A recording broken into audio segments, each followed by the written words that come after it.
you had an opportunity to review the consent agenda? Yeah. So do we make a motion to pass the consent agenda as entirety? Second. Yes. Have you had an opportunity to review the requisitions? Yes. And yes. I'm- That's I make a all that motion to I accept that. Okay, thank you. Very good. We have a public hearing to rezone. It's a rezoning application of Redwood USA to rezone just over 63 acres from a mixed C with interstate highway overlay to a mixed C with a planned unit development overlay. Michelle, good evening. Good evening, sir. So what do we got going on? All right, wonderful. This is PowerPoint Exhibit 1. This is case number 2023-05. The applicant is McCabe Columbia 1 and 3 LLC. The township is Union. The address is 4915 Columbia Road. The parcel IDs that are involved are 12073510001 and 12073010002 and 12134000003 and finally 12134000004. As you stated, the property is 63.812 acres. It is mixed-use center. Their request tonight is to rezone that to mixed-use center with a PUD overlay. The future land use map has this as multifamily and office. The existing use is currently, there are a few single-family residences, but it's mostly vacant land. The rezoning process, it started with Regional Planning Commission. They recommended approval to you with 16 conditions on June 22nd. The Warren County Rural Zoning Commission recommended approval with those same 16 conditions to you on July 12th. This is an aerial map showing the location of the property. This is the current zoning, as we stated, mixed-use center. The future land use, again, as stated, has it as multifamily residential and office. This is the aerial of the existing conditions. Where exactly is it adjacent to 71 and is off of Columbia? Yes, and if you'll notice to that left side, that is Camp Cedar, which was approved recently. So this is divided into sections, A, B, and C. The first section is A, which is a Redwood development. It's 24.5 acres of the total parcel. It's 134 dwelling units. These are all one-story with two-car attached garages. Their density then would be 5.46 acres a unit. One thing I do want to touch on really quick, I know a lot of times we like to see the whole entire picture when it would be completed. We don't have what phase B and C will be, but we felt that it was important to include this whole thing in this stage 1 so that we could see where that road network was going. After the cardiovascular center, we learned a few things, so we want to make sure that we see that roadway. Also, this allows us to look at the overall density for the entire site, not just a portion of it. So the proposal uses are multifamily residential, assisted living, independent living, institutional care facility, and townhomes. The density would be 9.41 units an acre. The maximum number of units would be 512 for the entire site. The maximum height is 40 feet. Varying the time of commercial uses is from section 2.407.5. What they've done is this is a PUD, so they've wrote their own rules. And in writing their rules, they've stated that sub-area A will be developed first and does not include commercial uses. This is a thoroughfare plan showing what the original road network would look like. It is a primary collector. This is what, it's what it showed originally. Of course, we know Camp Cedar is now in some of that area to the south. So this is the relocation of that roadway. This is a close-up of what they were proposing, or I'm sorry, the thoroughfare plan was proposing.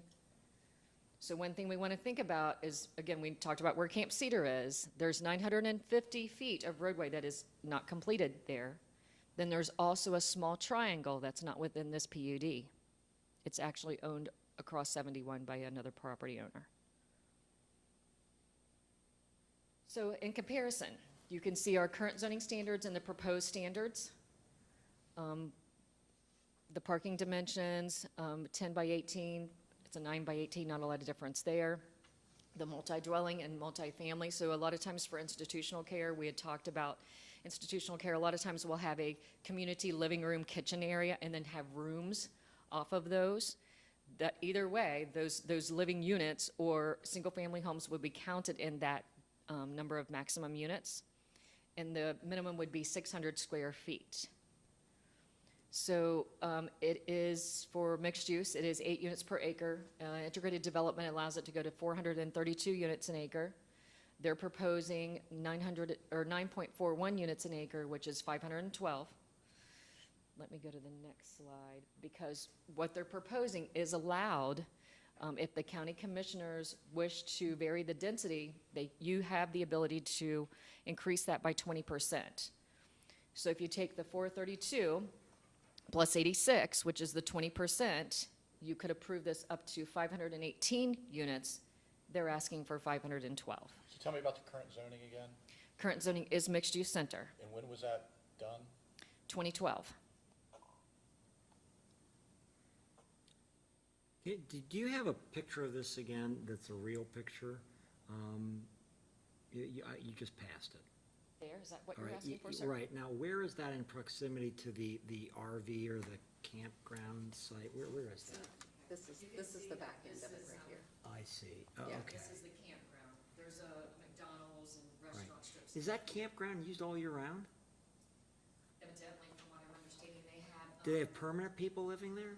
Oh, no, it is transitional, but they do have, I believe, yurts, and they have some cabins that they rent. Okay. And is that mainly being used by people going to Kings Island, or what? My understanding, yes, sir. Okay, thank you. And we also had a letter from the Warren County Water and Sewer, and I do believe Chris is here if you have any particular questions. One thing I just want to note on this is that it does say the existing sanitary sewer collection system lacks sufficient capacity to serve the proposed development. And then we start into RBC recommendations and alternative land code. Can you tell me one more time?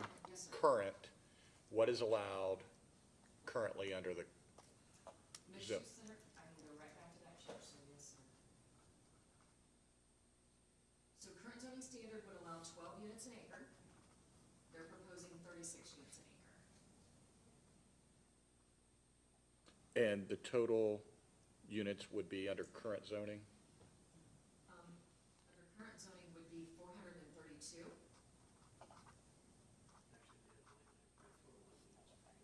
9.41 units an acre. Yes, sorry.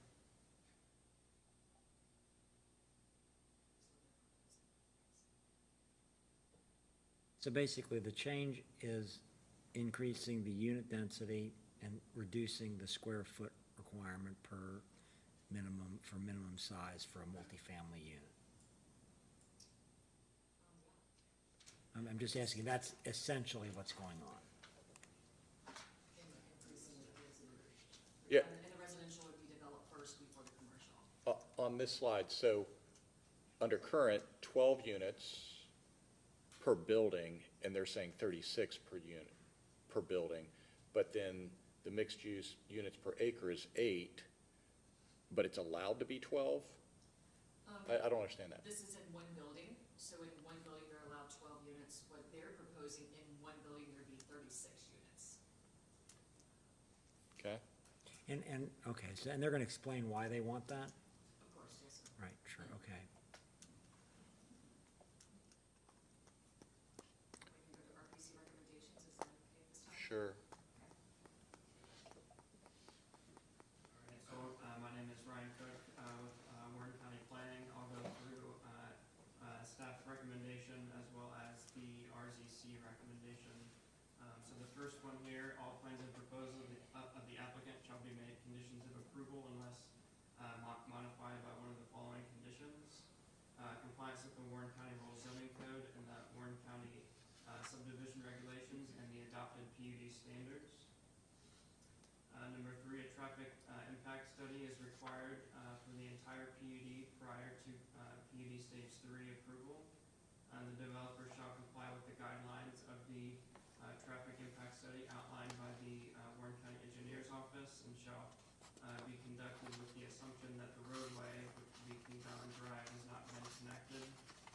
Any road improvements deemed necessary by the Engineers Office shall be installed by the developer. An access permit for each sub-area shall be approved prior to PUD Stage 3. And at the time of zoning permit application, approval for the 17th building, second access road shall be constructed. The second access will be designed for emergency use only, and until the PUD Stage 1 and 2 approval for sub-areas B or C. Number 6, the road right-of-way for Kings Island Drive extension shall be platted, dedicated for road right-of-way for the first final plat section. I do want to point out the added blue language based on new information from the engineer's office. It is recommended that the right-of-way be acquired at this time to accommodate a future roundabout.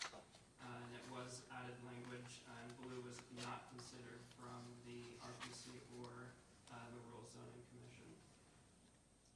Number 7, compliance with the requirements of the Union Township Fire Department for site access and circulation. Prior to preliminary plan approval, the applicant shall receive Warren County Engineers review and approval for the site's internal street, or internal private streets, and review and approval shall include pavement, lane, width, public utility easements, and material, and on-street parking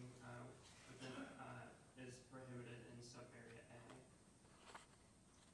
Prior to PUD Stage 3, the applicant receives approval from the Warren County Engineers Department regarding the stormwater management plan, compliance with the requirements of the Soil and Water Conservation District, compliance with the requirements of the Warren County Water and Sewer Department as shown in Exhibit E of our staff reports, and any improvements deemed necessary by that department shall be installed by the developer.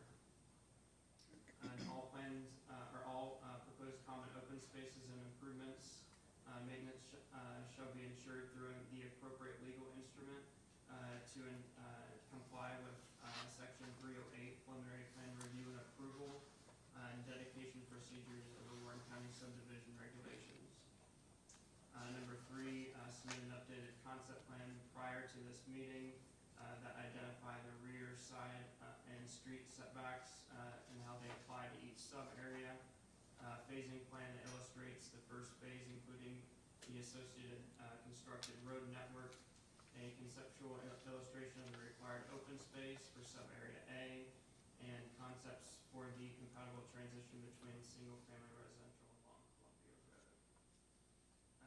The revised standards submitted as Exhibit D are adopted as the PUD development standard, adding a maximum of gross density of 9.41 units per residential acre and the maximum of 512 units, and to submit an updated standards that clearly state the non-residential uses in each sub-area B and C.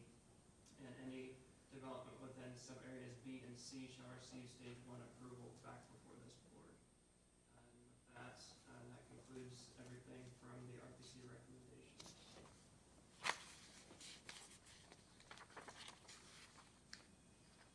All right, I'll probably call you back. Okay. Are you doing RZC?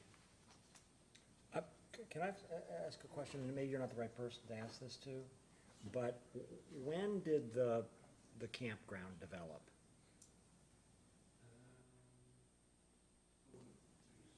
Yeah, it was about 2 years ago. I live in the middle of it, they built it during COVID 2020. Okay, and so, was that consistent with the zoning in that area? Did they- What's that? Yeah, So that's in Deerfield, that's not in Union Township? Correct. Oh, okay, so we didn't have any say in that. All right. The only thing we had a say in was the road network. Right, all right.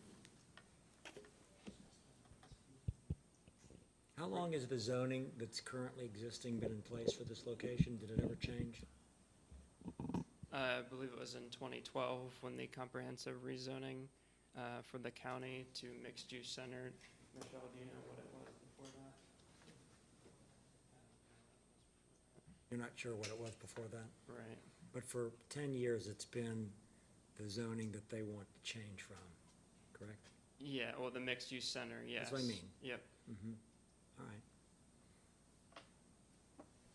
Bruce, this is not a hearing where we're swearing people in. It is not, it's a legislative hearing. The zoning request is a change, but it's adding a PUD overlay. It's still the same underlying zoning that was put on at 2012.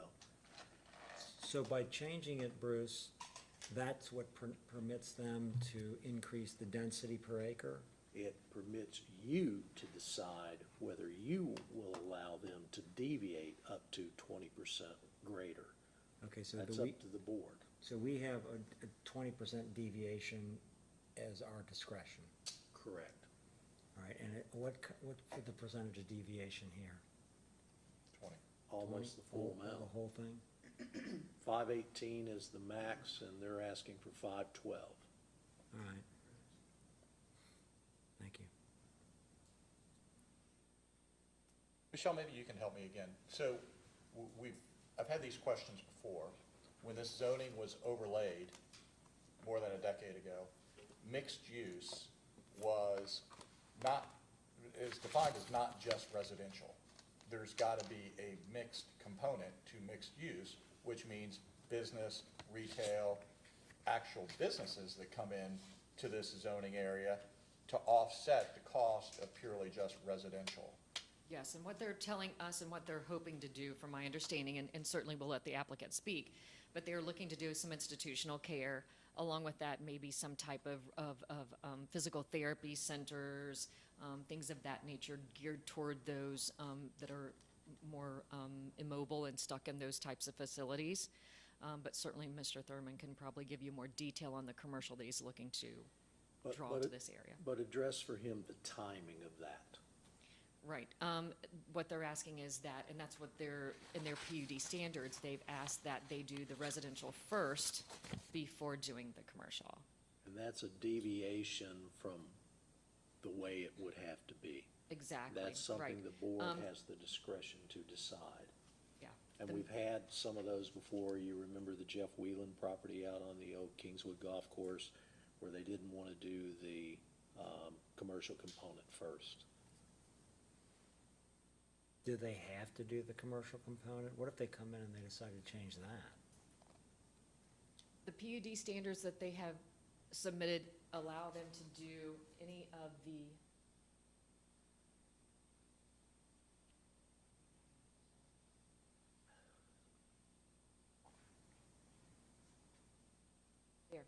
multifamily residential, assisted living, independent living, institutional care facility, and townhomes. Okay, so wait a second. That's my question. Can they then decide to never do the quote commercial aspect of it, but just simply continue to do multifamily residential? Unless the Redwood section is what we're looking at tonight, the other two sections have to come back before you as a stage one.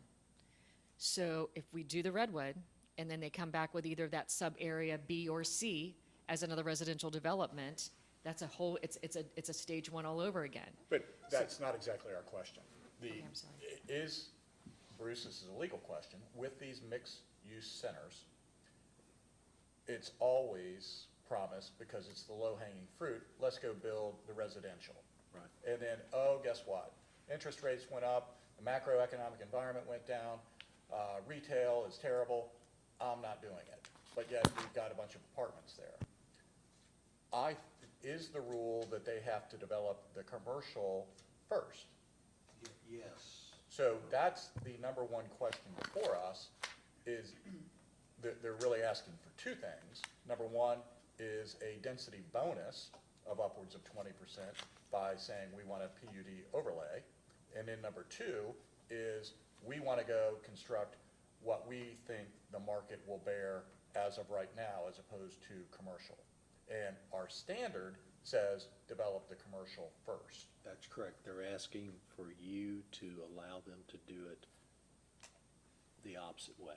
Okay, but then that brings up another question. If they develop the opposite way,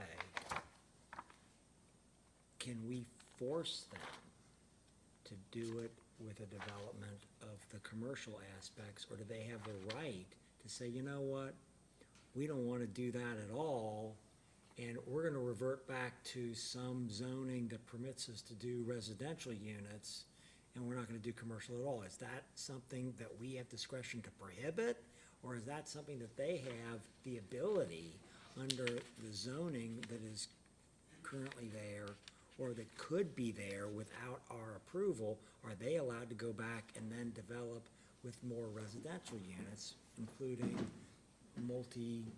higher density units? Do they have that right? This is a PUD, so a PUD is allowing for those uses, so Bruce, please correct me if I'm wrong, but they have the ability to do any of those uses in this entire PUD. But that's my question, because one of the uses is multifamily residential, but we were anticipating that they would have other commercial uses. We're now going to change that to multifamily residential, but multifamily residential is a permitted usage on every parcel of this property. Is that true? Yes, it would be. So, Bruce, could they then never do the commercial? I think they have to come back to you to seek a stage 1 on sub-areas B and C. So yes, you have some say in it, whether they can change that or not. But you don't even get there unless you allow them to go backwards by doing residential first and commercial second. Which is, by essence, the problem. And again, just in general, I don't want, before hearing from the applicant, I don't want to say what they're doing or not doing, but in general, the cases before us have been the low-hanging fruit is the easy thing to construct, and we just never got around to ever constructing the commercial side. That even though, there's B and C that are down the road, all of a sudden, we've got, let's say, for example, 500 apartments that are put up, and then we just never do the commercial because the market forces didn't bear it. So our leverage, our power under zoning is to ensure a mixed use. We knew that and anticipated that, hence the rule of developing, the requirement for developing the commercial first, correct? Yeah, and Michelle has already testified or stated to you this evening that the problem with that is when they don't show a concept for the entire development, that can very well change. If they came in with the entire site and told us what they were going to do on it, and then you approved it, that's one thing. But them to leave it up to speculation as to what's going to go onto sub-area B and what's going to go onto sub-area C, you're absolutely right. The market may not bear that to be commercial in the future, and they're going to be back here asking for more residential. So, Michelle, did the RPC and the Regional Zoning Board take these factors into consideration in their approval of moving this forward before it came to us? Did they consider those factors? Yeah, and I think they were hinging everything on those sub areas B and C coming back through the same exact process. But what if B and C are never developed? Then we only have what was developed. We would just have the Redwood piece, because that's the only thing that would go through stage 2 and 3, and for a final be developed. B and C would have to either go through the same exact process, or it would stay as it is. Do you know whether the developers actually purchased the property yet? I believe there's a contract on it, sir, but I would rather the applicant speak to that. I'm sure they'll tell us, whoever it is. And then, but then this begs the question still. They could, let's say that in each one of the other segments of this, do each one of them separately have to come before us? Yes, sir. And they. I mean, unless they decide to do B and C as a grand plan, and it's something that you would approve. So, but in essence, because the usages are multiple in each of these areas, would we, Bruce, legally be required to approve anything that includes, say, all of the usages, regardless of how much of the property is used for each usage. In other words, what are we required to, I'm I sorry. can't hear you. What are we required to permit? Or do we have unlimited discretion to say no? And that would be surprising to me, because we can't force on them a usage that is not able to be developed ultimately. I believe we can't do that. And then if there's these, what is permitted are these 4 different or whatever usages: multifamily residential, assisted living, independent living, and institutional care, and then townhomes. Yeah, that's 5 different things. I don't know. If they do some of all of those, regardless of the mix, say they mostly do multifamily residential and they do a little bit of something else, is that something that we must accept? They have to have a commercial component. I don't know, maybe planning can answer off the top of her head what percentage, if we have a percentage. I don't think we do. There is not. So what I want to know is whether our hands are tied with regard to the future development, that as long as they do something commercial, or that can be called commercial, regardless of how small it is, we have to approve it. Yes, well, you don't have to approve. This is a PUD. But I mean, but they would legally be able to challenge us if we don't, wouldn't they? Yeah, if it had that component, we don't have a percentage in our code. Okay, well, But under the law, we have a lot of discretion on these things. You do, of- you do. Of And- deciding and that- you're being asked, you got 2 big asks. You were trying to outline those earlier. You're being asked to deviate from the density, and you're being asked to deviate from the order of which commercial has to be constructed. and right now, wouldn't it be true, Bruce, that right now is when we have the most ability, the ability and the discretion that cannot be challenged to effectuate the ultimate usage of these parcels? Because if Yeah. we start to deviate from it, I think that our hands will be further tied in the future. That's why I'm asking the questions I'm asking, is just how much discretion in the future we're gonna have. Okay. Yeah, now is the time to do it Okay, as a legislative act. Right. Which is exactly why the initial point and the initial concept of zoning was mixed-use commercial. Commercial needs to lead. Because in reality, you can't force a property owner to go build a commercial building or put commercial assets on something if they say the market forces aren't there. If they've already built residential and apartments, oh, wait, it just never happened. Sorry. But let me ask this last question too, Bruce. I mean, if somebody were to say, it's not feasible to do the commercial, say in the future, he tries to do this for years and years and he can't do it, that would be a basis for requiring a zoning change. But I assume that in this particular instance, that there is no predicate for that, because the person hasn't even bought the property or tried to develop it yet. Right. Yeah, Okay. that's correct. I mean, that's a possibility. That's a lawyer's analysis of worst-case scenario, and then you get challenged on the zoning, and a court orders you to change the zoning because it has no economic viable use for that particular proposed use. But we're nowhere close to that. No, because they don't own it yet and they've not tried. Okay, thank you. Well, I think I understand a little better. Thank you, Michelle. Thank you, Bruce. I'll call up the applicant.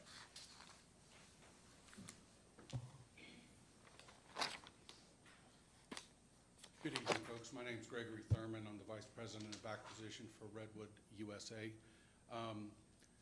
There's a reason we're here tonight. We started this process a year ago.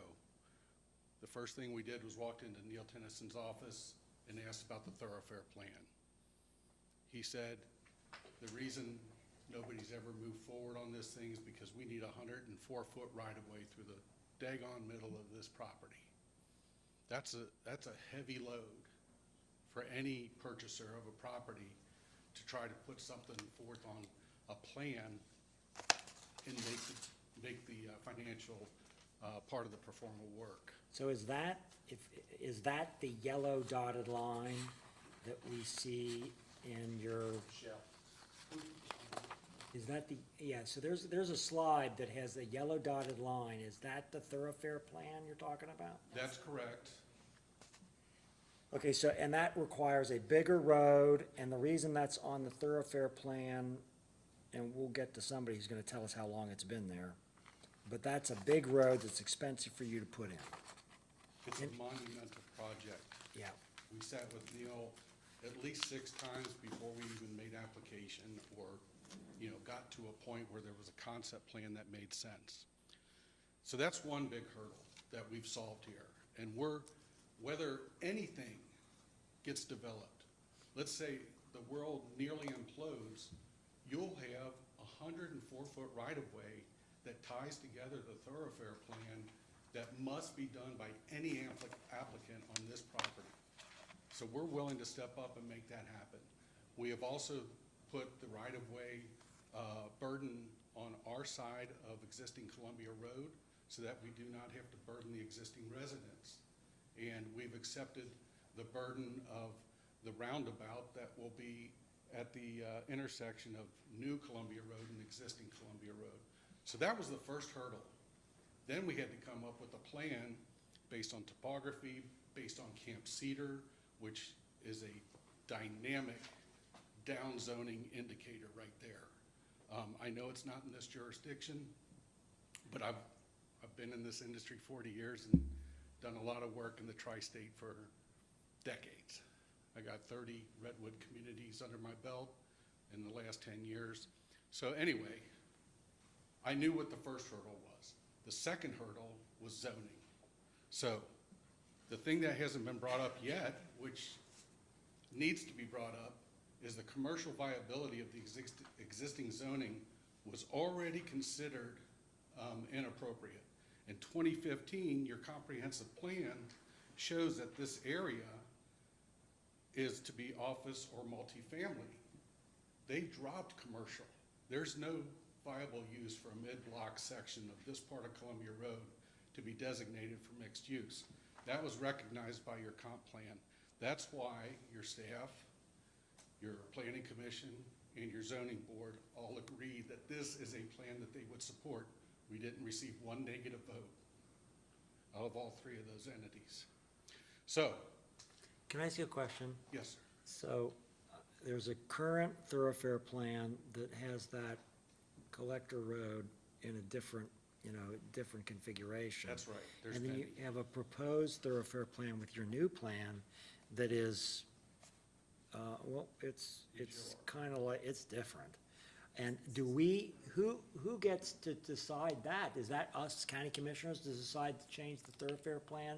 Or is that kind of okay with the thoroughfare plan because it sort of starts at the same place and ends up on Columbia Road, even though in a different location? Bruce, are we changing the thoroughfare plan too today? We are not. Who's doing that? We are abiding by the thoroughfare plan, and that's previously been approved by, Is the thoroughfare plan abided by your proposal as well as the Yes. original one? Yes. So that's my question. okay, I'm sorry, it's So not that, that so, complicated. so your new thoroughfare loop-de-doop there is satisfactory to satisfy the thoroughfare plan requirements? That's correct. Okay, that's my only question with that. So if I understand what you're saying is, this property is substantially impacted by the thoroughfare plan. Absolutely. And its development is substantially impacted because that's a very expensive road to put in and you're being required to do it. It's incredibly expensive. Nobody has tackled this before, and that's the reason we started with the county engineer before we started with the township or the staff or planning commission, let alone the zoning board. So Right. that was our first hurdle. I wouldn't mind showing our plan again to show you where we're proposing right of way. Well, let me ask you a different question for a minute. What if we removed that thoroughfare? What would happen then?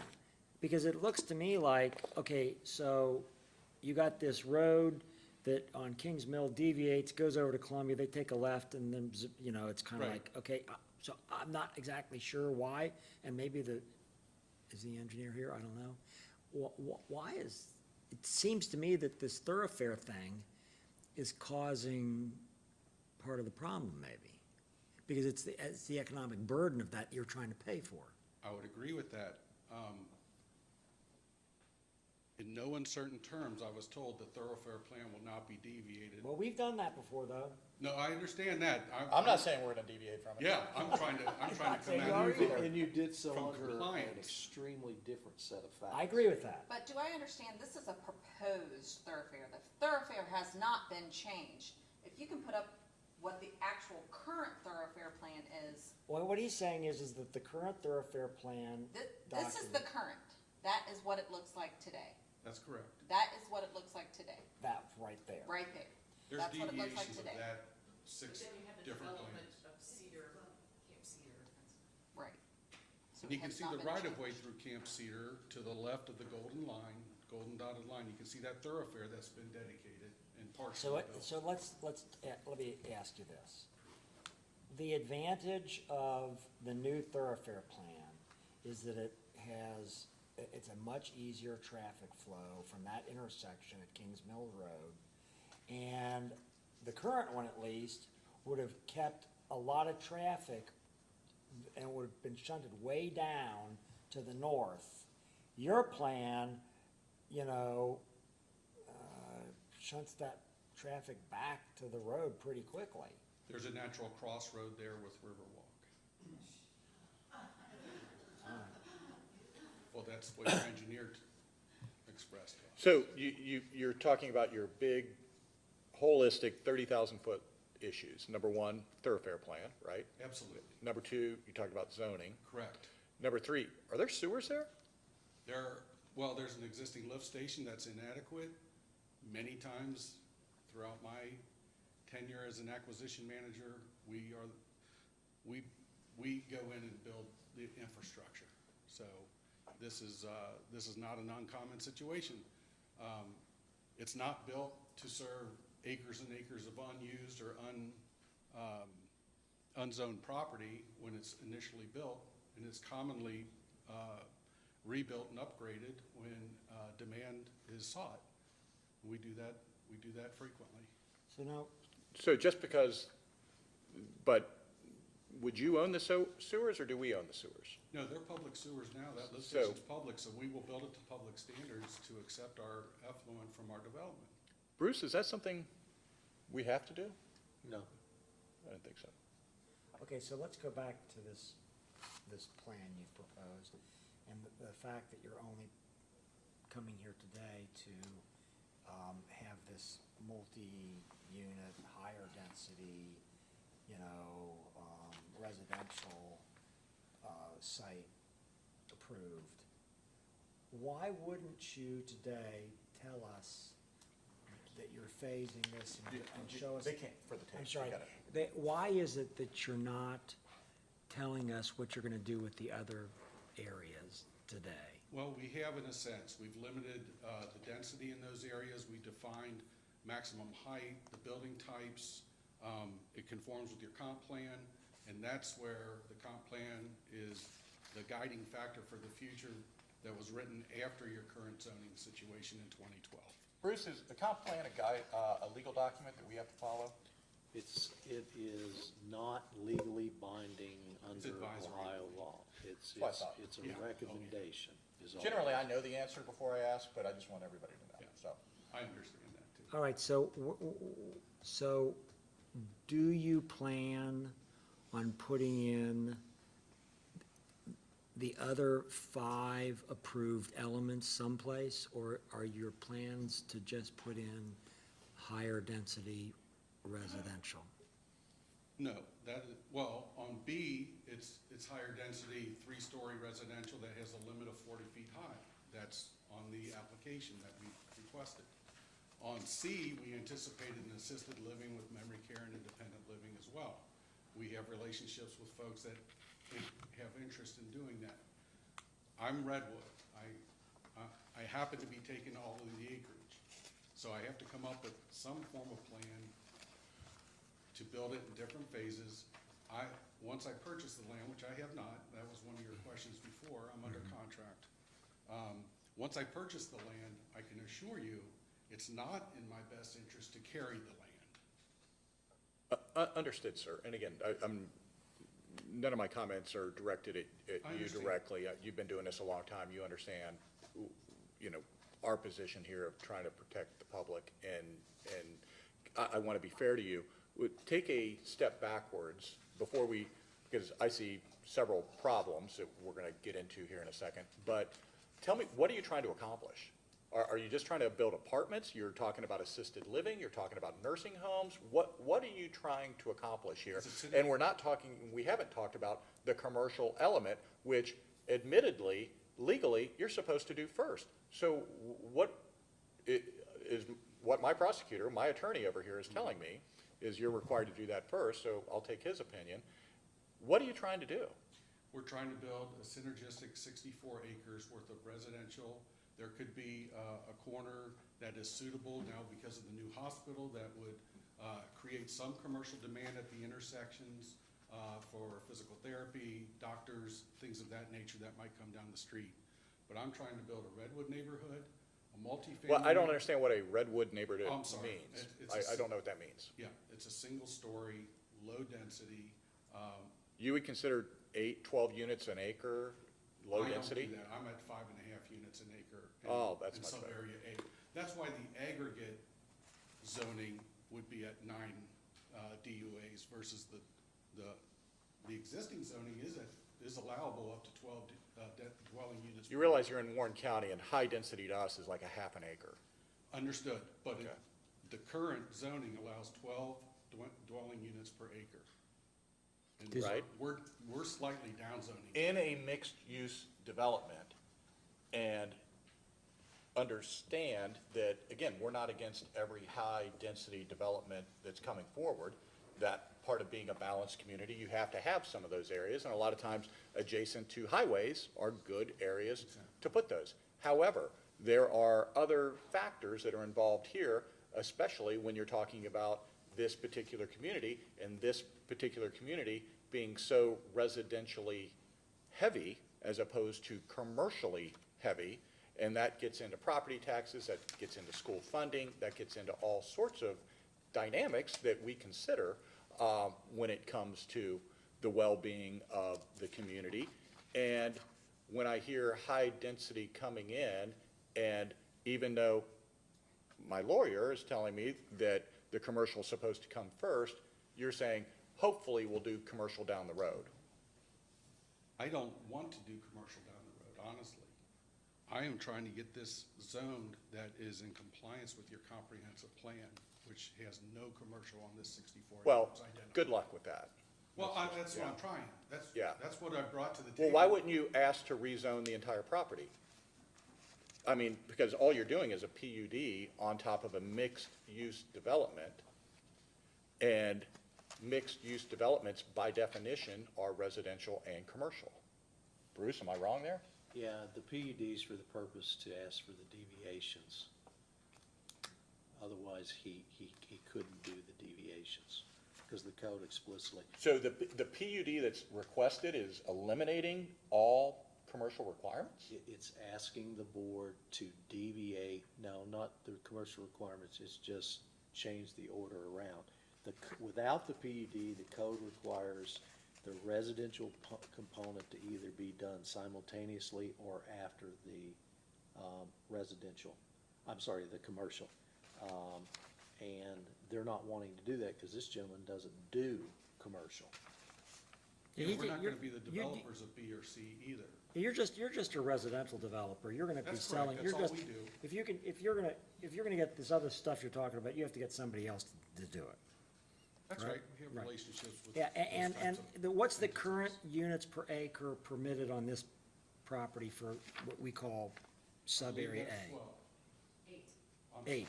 And he's only suggesting right now to build on that acreage 5.46 units per acre. Is that right? That is exactly right. So why is it that you need to help us do anything with you at all? Because you're already under the current zoning in that area. In terms of residential the development. commercial. Is there's it no because, commercial on is it that because of the site. commercial, Bruce? Is that the problem? It's not that he's putting in a higher density level of housing that's permitted, it's that he's doing it before he puts in any commercial. And if he was to put in commercial, he could put in, just correct me if I'm wrong here, any part of this that he builds, any little thing that he calls commercial satisfies that requirement? Yes, we don't have a. we don't So have you a could put percentage. in a little tiny commercial building. I don't know that I would agree with that I'm assessment. not, I'm just Yeah. wondering, because that's why I'm asking the question. Because this ultimately is gonna be a legal issue, maybe, and I wanna make sure that I understand what he's doing. And, because I think what he's saying is, I never wanna do commercial, right? That's a fair assessment. Okay, so that's out of the question. We require commercial first, but in truth, he's being really honest with us here. I He says, would be interested in commercial if Camp Cedar didn't occur. okay, okay. So, Well, there is some now you're preparation. tempting him, okay? So, I understand, but okay, and really, you know, that you understand that we don't have any animosity for anybody. absolutely. We're responsible for zoning in Union Township, and that's why you're here with us today. That's right. And Okay. we've come a long way, and I'm a little, I do feel like I've been thrown a curveball, which is fine. 'cause What was the we curveball you answered- got thrown? Well, with our staff and with our planning commission and our zoning commission, we were given accolades for the plan that's before you. Oh, and now we're throwing a curveball And at I you. understand that, because you are the final say. I get that. Well, I have a little discussion with staff afterwards. So staff, if you really think that I would be okay with changing zoning in particularly this area to eliminate a commercial development and allow for only high density, I think we have a discussion there philosophically on what's going on. So, sir, yeah, again, you seem like a nice, I'm not disparaging you at all, and I'm not disparaging your company at all. I appreciate it. But in this particular circumstance, you've actually got several big asks, because just because in other areas, oh, the sewers are inadequate, we're willing to go enhance this or what have you, we're not required to let you do that. I understand. So then you're getting into public infrastructure that we have to allow you, or we're gonna allow you to change a pump station, which would then increase the size of the pipes, the flow, and all that type of stuff, to where now we're gonna take a lot more residential development on top of this. So that would be a huge ask. Then you're saying, oh, just because it's zoned this way, we don't want it that way. We want you to go all residential on this, which is another huge ask. And Do you consider assisted living all residential, or is that, well, I mean, that's a commercial use, we're a commercial use for that matter, but the assisted living at least is a bona fide commercial use. but that's why I asked before, what are you trying to accomplish? You didn't talk about, oh, this is gonna be some nursing home, Oh, I or said this that. is, Yeah, on sub-area C, that is planned from us to be the assisted living component. but you said you don't wanna develop B and C, I thought. Well, we will sell that piece of land and have it zoned or PUD approved for an assisted living. So you're That's just the saying natural it's process. one of the options. That's right, yeah. But that's not planned, that's not being built, that is a commercial use, and that's down the road maybe. Perhaps that's a condition that you feel confident tonight that we will agree with A, B, but C must be at least an assisted living commercial use. So I'm prepared for that because I have interested parties. All right, so let me So ask you that's this. what I originally came in with as far as a concept plan on a piece of paper with marker by architects and things. So, yeah, that's an excellent opportunity to say there's an additional condition on sub-area C. Well, the excellent suggestion would be, you're doing that first, you're putting in the commercial Yeah, I can't- aspect, because this area needs commercial development. That's why we have this zoning overlay. It just does. We have to have more balanced growth. We have to have commercial developments. Period, end of story. The taxpayers in this particular area are getting drilled from a levy standpoint, because the more, again, I'm somewhat familiar with this. This was kind of what I ran on 20 years ago, was this concept of balanced growth. that there's been so many examples, and so I'll let the public know, this is where I'm coming from, that there's been so many examples, especially northeastern communities, where you had, they're a suburban area from New York or Connecticut or whatever it is, and you had, oh, this is great, let's start building some homes. Homes come in, more rooftops, this is great, home values are going up, property values are going up. More rooftops, more people moving in means more kids. Then all of a sudden, more kids are coming in, and now the schools have to start building more capacity. And then all of a sudden, you start turning around and saying, oh, that's great for the first couple of times, but now there's more and more growth of all residential rooftops coming in, adding more and more kids to that particular community, and there's been no balanced growth, so who pays for it? Only the residential property owners. That's, in a lot of our communities, there has been balanced growth, that we have had this offset and balance, but in this particular community, there has not. It is almost exclusively residential, which is one of the reasons I agreed to do this a decade ago and change this into mixed use, was because to try to explicitly encourage commercial development in the King School District. It just was. All right. And so now you're coming in and saying, I don't even really want to do it. I just want to put up more apartments. That's, I told you differently, so don't put words in my mouth, please. I'm sorry, did you not, or, you said you didn't want to do commercial, you wanted to do And your land residential use building. plan supports that statement that I just said. Right. Okay, so now I want to ask you some questions about some of the things that were brought up, and then also ask some questions or maybe make a statement as to how this whole thing works. But you're obviously a residential builder of this kind of project, and you said you've done 30 of these across the country, right? No, we've done 200 across the Okay. country in 10 states. 30 I've is done just in 30 that Ohio? I've managed. Oh, in the 30 last that 8 you've managed, years. okay, so now, is this product that you make, what kind of a person moves into this? Is this something with children? Who is your market to? Off the top, over 50% of our residents are over 50 years old. Our rents are such that we draw the empty nesters that are, I call them in-betweeners. They're selling their single-family home, deciding on which home to live in, maybe 2 homes in 2 different states or 2 different locations for a reason or another.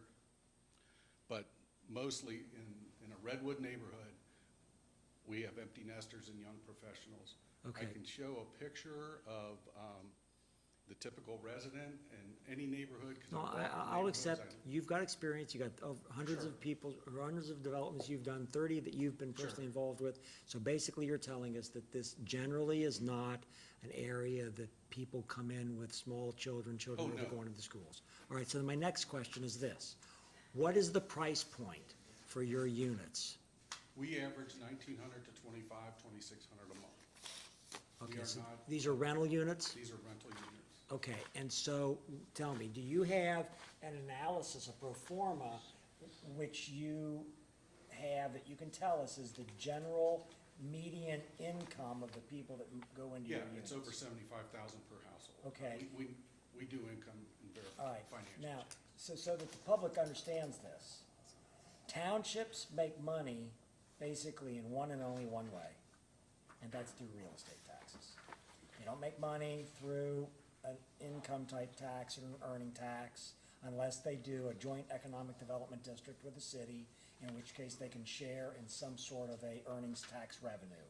But the way in which this development, because it's Union Township, affects that affects your tax base is through the value added by the real estate value. So all this property is currently got a valuation, it's undeveloped, with the auditor's office. Once you start to build this, you're gonna have a completely different valuation. Can you tell me what the tax improvement, when it's completely completed, will be? Do you have an estimate of the increased real estate taxes this property's gonna pay for? To make it simple, I do. Okay, that's what I wanted On to know. 64 acres, I'm just rounding numbers, Yep. just to give you an idea. We're gonna have a $100 million assessment after all 3 phases are complete. At just under 2%, that would be almost $2 million a year. Right, so the public understands this. You're gonna have an appraised value of about $100 million, you believe? and you're gonna be paying that whole thing, because you're not selling this, you're owning it, you're just Oh, renting it. that's right, yeah. Okay, and the actual tax is on 35% of that, and you pay $1,000 per the actual 35%, which is the actual taxable amount, and that's gonna end up with a tax that's paid 70% or so to the schools of over $2 million a year, right? That's correct. And if you don't do it, that doesn't get paid. I can, but this was addressed with Union Township as well. We went to them before application 2 to see if they were interested in supporting it.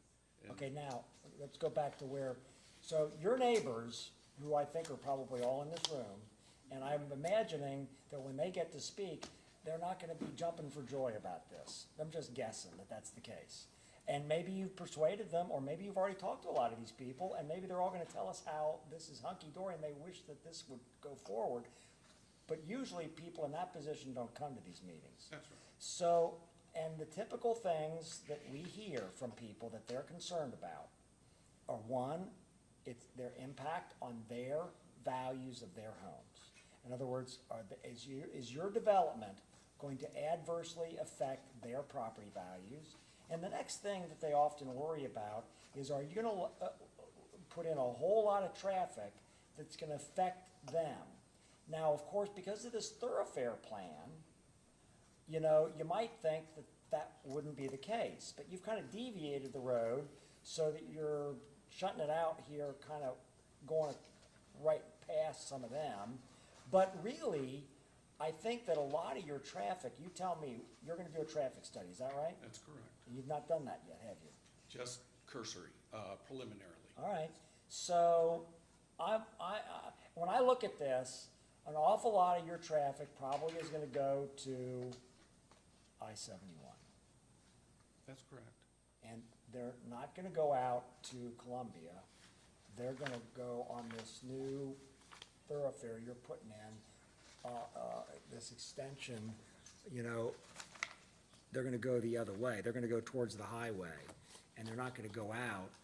I mean, I don't know what your traffic plan's gonna That's say, but. indicated in the preliminary plan. So I would correct. think that that would be the case. So one of the things that you're probably gonna demonstrate through your traffic study, even though it's only preliminary at this point, is that most of the traffic, and how many units in total are there in here? In sub-area A, Redwood is 134. And how many people would live in that area, about, you guess? Excuse me? You got an estimate of how many people would actually reside there? Yes, it's 1.9 per unit, so less than 2 people a unit, so approximately 225 people. Okay, 1.5 cars per unit average. all right. We're actually gonna, And the fact that you might have assisted living, I don't know how they value assisted living things and whether or not they would be more or less in terms of the property valuation, which is the key determiner of the real estate tax. So I don't know what that they're would almost be. double what our per unit. Yeah, but if you put in what you're talking about in this section C, if we were to put a condition that you were required to sell that for some sort of assisted living, something that would go. Related medical, would that, in your estimation, have a higher real estate valuation than what you're doing? Almost double, Almost double. So that's why right? Commissioner Young cares about that. I appreciate that. Okay. Believe me. All right. We keep our neighborhoods in perpetuity. We want Okay, this so- to be successful. So now, have I missed something in terms of teasing out of this what the issues are and how we should be looking at it and what the public, the people that may oppose you, I mean, you're talking to them as well as us today, Sure. okay? Appreciate that. So is there something I've missed about this topic that is germane to this question? I don't think so. That's why I said it's a little bit of a curveball to get this far and try to get to the finish line with such an adverse reaction to the plan. But I appreciate that it's a public forum and a chance to educate and become, if we do, good neighbors. This Yeah, is what they proposed. I This have is no what- adverse reaction to this. I am simply trying to find out the facts right now. Yes, sir. Yes, sir. Okay, thanks. I think you missed something. What's that? We haven't heard any discussion about this primary collector distributor. in the sense of what is it he's going to do with his development. Because it's gonna come off Columbia Road, and I think his primary, entrance is going left. Yeah, is there a reason why you can't take that roadway near the highway? See, I'm Is there a reason No, why go you back- can't go take the back to the collector slide road it's on. Oh, along parallel the to the highway? highway, it chews up all the valuable flattish real estate that. Okay, so it's has way, any chance. it would chew up, well, but the highway, I see the highway is behind there. I mean, that's not developable. You're putting in some sort of a, is there some sort of retention ponds there? Oh, What's yeah, in there? That would be a community retention pond with agreements to. Okay, so try they're and putting in mitigate overflow. retention ponds there. But, so I'm wondering, because I see where the highway is there some reason why you couldn't basically keep your same development, but take that thoroughfare plan, just run it behind it to the west? Topography. Is it topography? Is it? And wetlands are significant in that area. Okay, so that's, all I It's wanted on to the know is side, it's not possible. Yeah, that's, And then if you were to keep the original drawing that we saw, as opposed to your proposed drawing of the thoroughfare plan, that doesn't work with what you want to do. it's that simple, really. And explain to me that with the PUD, you're actually, with considerations and knowing that, well, maybe you know, maybe you don't, obviously you're a developer, even though you seem like a very nice developer, and you're saying, I want bonus density. I'm trying to this is gonna be a PUD that's so compelling for the community, allow me to put even more residential units in. What is your justification for that? Well, the dedication of the purchase of land that I'm willing to give back to the thoroughfare plan and the county engineer, which is acres of right-of-way. So I approach that as a give and take, and whether it's perceived that way, I understand. But there's a heavy burden on anybody that's gonna purchase this land now or in the future to put in a thoroughfare plan. And right, and you understand, and hopefully you appreciate, if you've done business in Warren County before, we are a little different here, right? And that certain communities will do backflips for this. You're a great developer, this is a great area, we need the economic growth. But that's not exactly our situation in Warren County. We're doing really, really well. And one of the things we're very cognizant of is the effect on high-density developments, especially when it relates to macro considerations for the community, like the schools. And so if the zoning is in place and this is what it is, there's really not much that we can do about it. If it's lawful zoning and it's here, and you have sewers, which honestly, I'm not sure that you do, in the pump station, which is maybe something that you should talk to. We have our sewer- preliminary analysis on that. Right? Yeah. I'm not positive that because we're not compelled to allow you to retrofit one of our pump stations or That's something like correct. that. Yeah. Because that's been an issue for a very long time on this particular development. That for us to deviate from it, and again, if you came in and just said, here's the straight zoning, I'm allowed to do this. As a matter of fact, my zoning could be higher, but I'm gonna comply. I'm gonna do assisted living or a nursing home or whatever immediately. And again, I don't believe under Ohio law that it's just, I put up a filling station on the 60 acres and that's a mixed-use development. Oh. There's I don't believe that is the definition. So that, at my discretion, I would say that's not sufficient just to do one commercial building, that it would have to be this part of a plan. Then if you accepted this zoning, which it is and has been for more than a decade, came in with, we're gonna do some commercial development, and then, oh yeah, by the way, residents, there's more than 400 apartments that are coming here. Honestly, we couldn't stop you. I understand. But that's not what's happening here. You're saying, hey, I've got to put in this major collector road, that's eating into my EBITDA and my profit margins for this whole thing, which I get. And now, if I'm gonna do that, then government, you need to allow me to do something over here, which is a bonus density. I don't even really want to do commercial, maybe down the road, which is all, from your perspective, fair points. But from my perspective, I'm looking at the bigger picture of, we don't really need bonus density. We don't need a bunch of apartments here without the commercial. There's no offsetting revenue for the community if we're not getting the commercial. And again, as our prosecutor said, we've had multiple developers come before this board asking for exactly what you're doing. If I was building a bunch of apartments right now in a mixed use, of course I want to go to the low-hanging fruit and build apartments in this environment. I don't want to do the commercial right now because it's a risky proposition with free market capital, and we believe all about free market capital and private property owner rights here. And again, we're not taking away any private property owner rights. If you came in as it's currently zoned, you could do exactly what we just described. But that's not what's going on here. You're asking us for something, and I just don't, personally see the compelling case, knowing what I know about the environment of the community. We don't necessarily need, especially bonus develop, am I wrong here?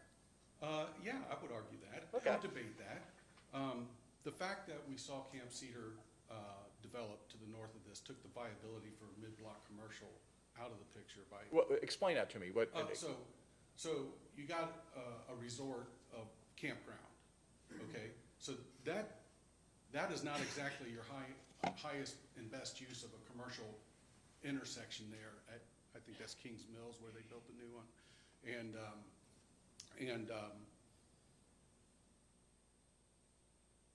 Well, that intersection by the Wendy's, that is a commercial opportunity.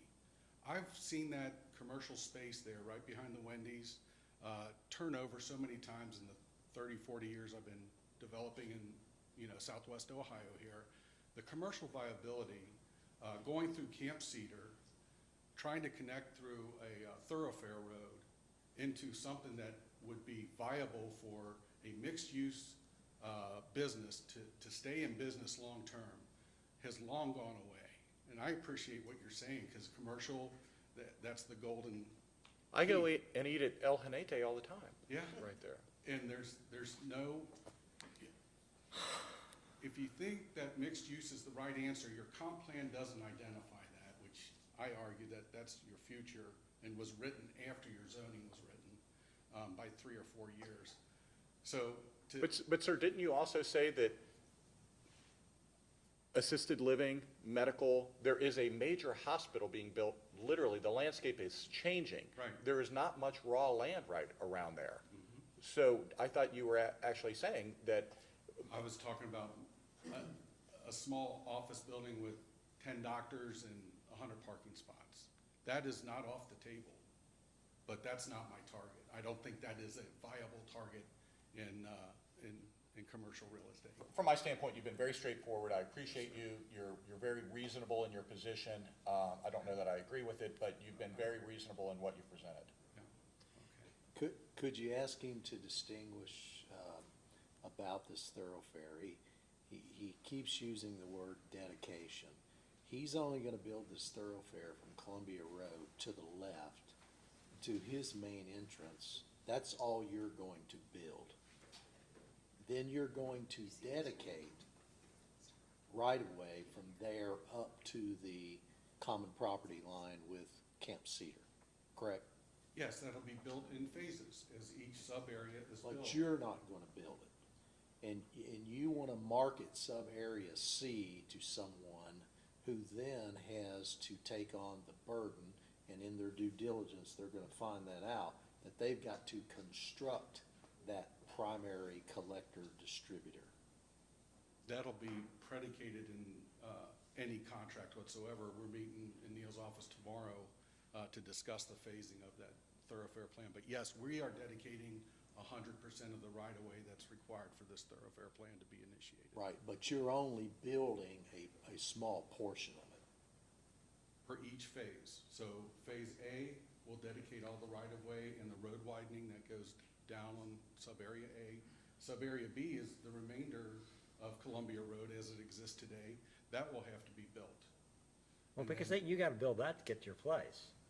Well, that's not his primary, that's his They're coming up secondary. Well, I'll have an emergency exit there. I know that. So in other words, when I was thinking, when I was asking my questions, and perhaps you could have just, saved me some time here, because Bruce is actually bringing up a point that I thought this was advantageous to the community, that you would be building this whole collector road, but he's making the point, because he's wiser than I was with this, that you're not gonna do that. you're gonna build up to that little roundabout accessed, and then the other road's not gonna go in until, if and when, if ever, this subsection C is built. And is the road that you see that's off the property, has that already been built? No, sir. That dedicates, that right-of-way has mostly been dedicated except for that little triangle area. But it's not been built, the road's not been built. No, it's 950 feet short of Camp Cedars property line. Well, who's gonna build that road? That's, We are, I think, We, Kemosabe, The county. us people? unless you go past Camp Cedars Drive, and if there's area there to be So developed. we are gonna have to put in that road, that 950 feet of uncompleted roadway is us. Unless there's enough land in that corner for some land use that the developer of it is responsible for building it. And I'm not sure how much, I don't think there's a lot of area over there. So, That landowner is actually across 75. Split by the Seventy-one. the 71. I mean, yeah, 71. Is on the other, that landowner of that land is actually where where the beach is? North of the beach. North of. North of the beach. Well, that's not gonna happen. that's a landlocked section of road. Yeah, that road's never gonna be built unless we do it. Well,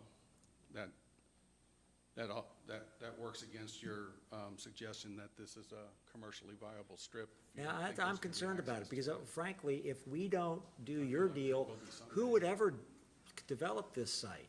How would they develop this site? To do what? I'm sorry. Under the current zoning, could this site be developed profitably with your kind of units in it, under the current zoning, without making the change?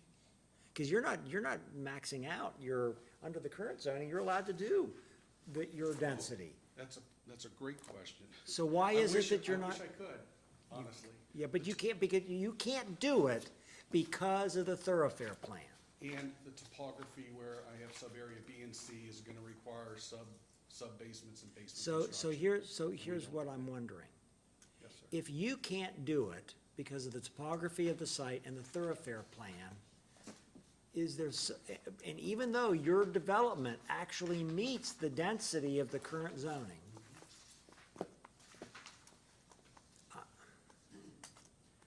it's, I don't have an option to buy just 34 acres, so it's, well, that's because the person's not gonna partition this out to That's do right. that with you.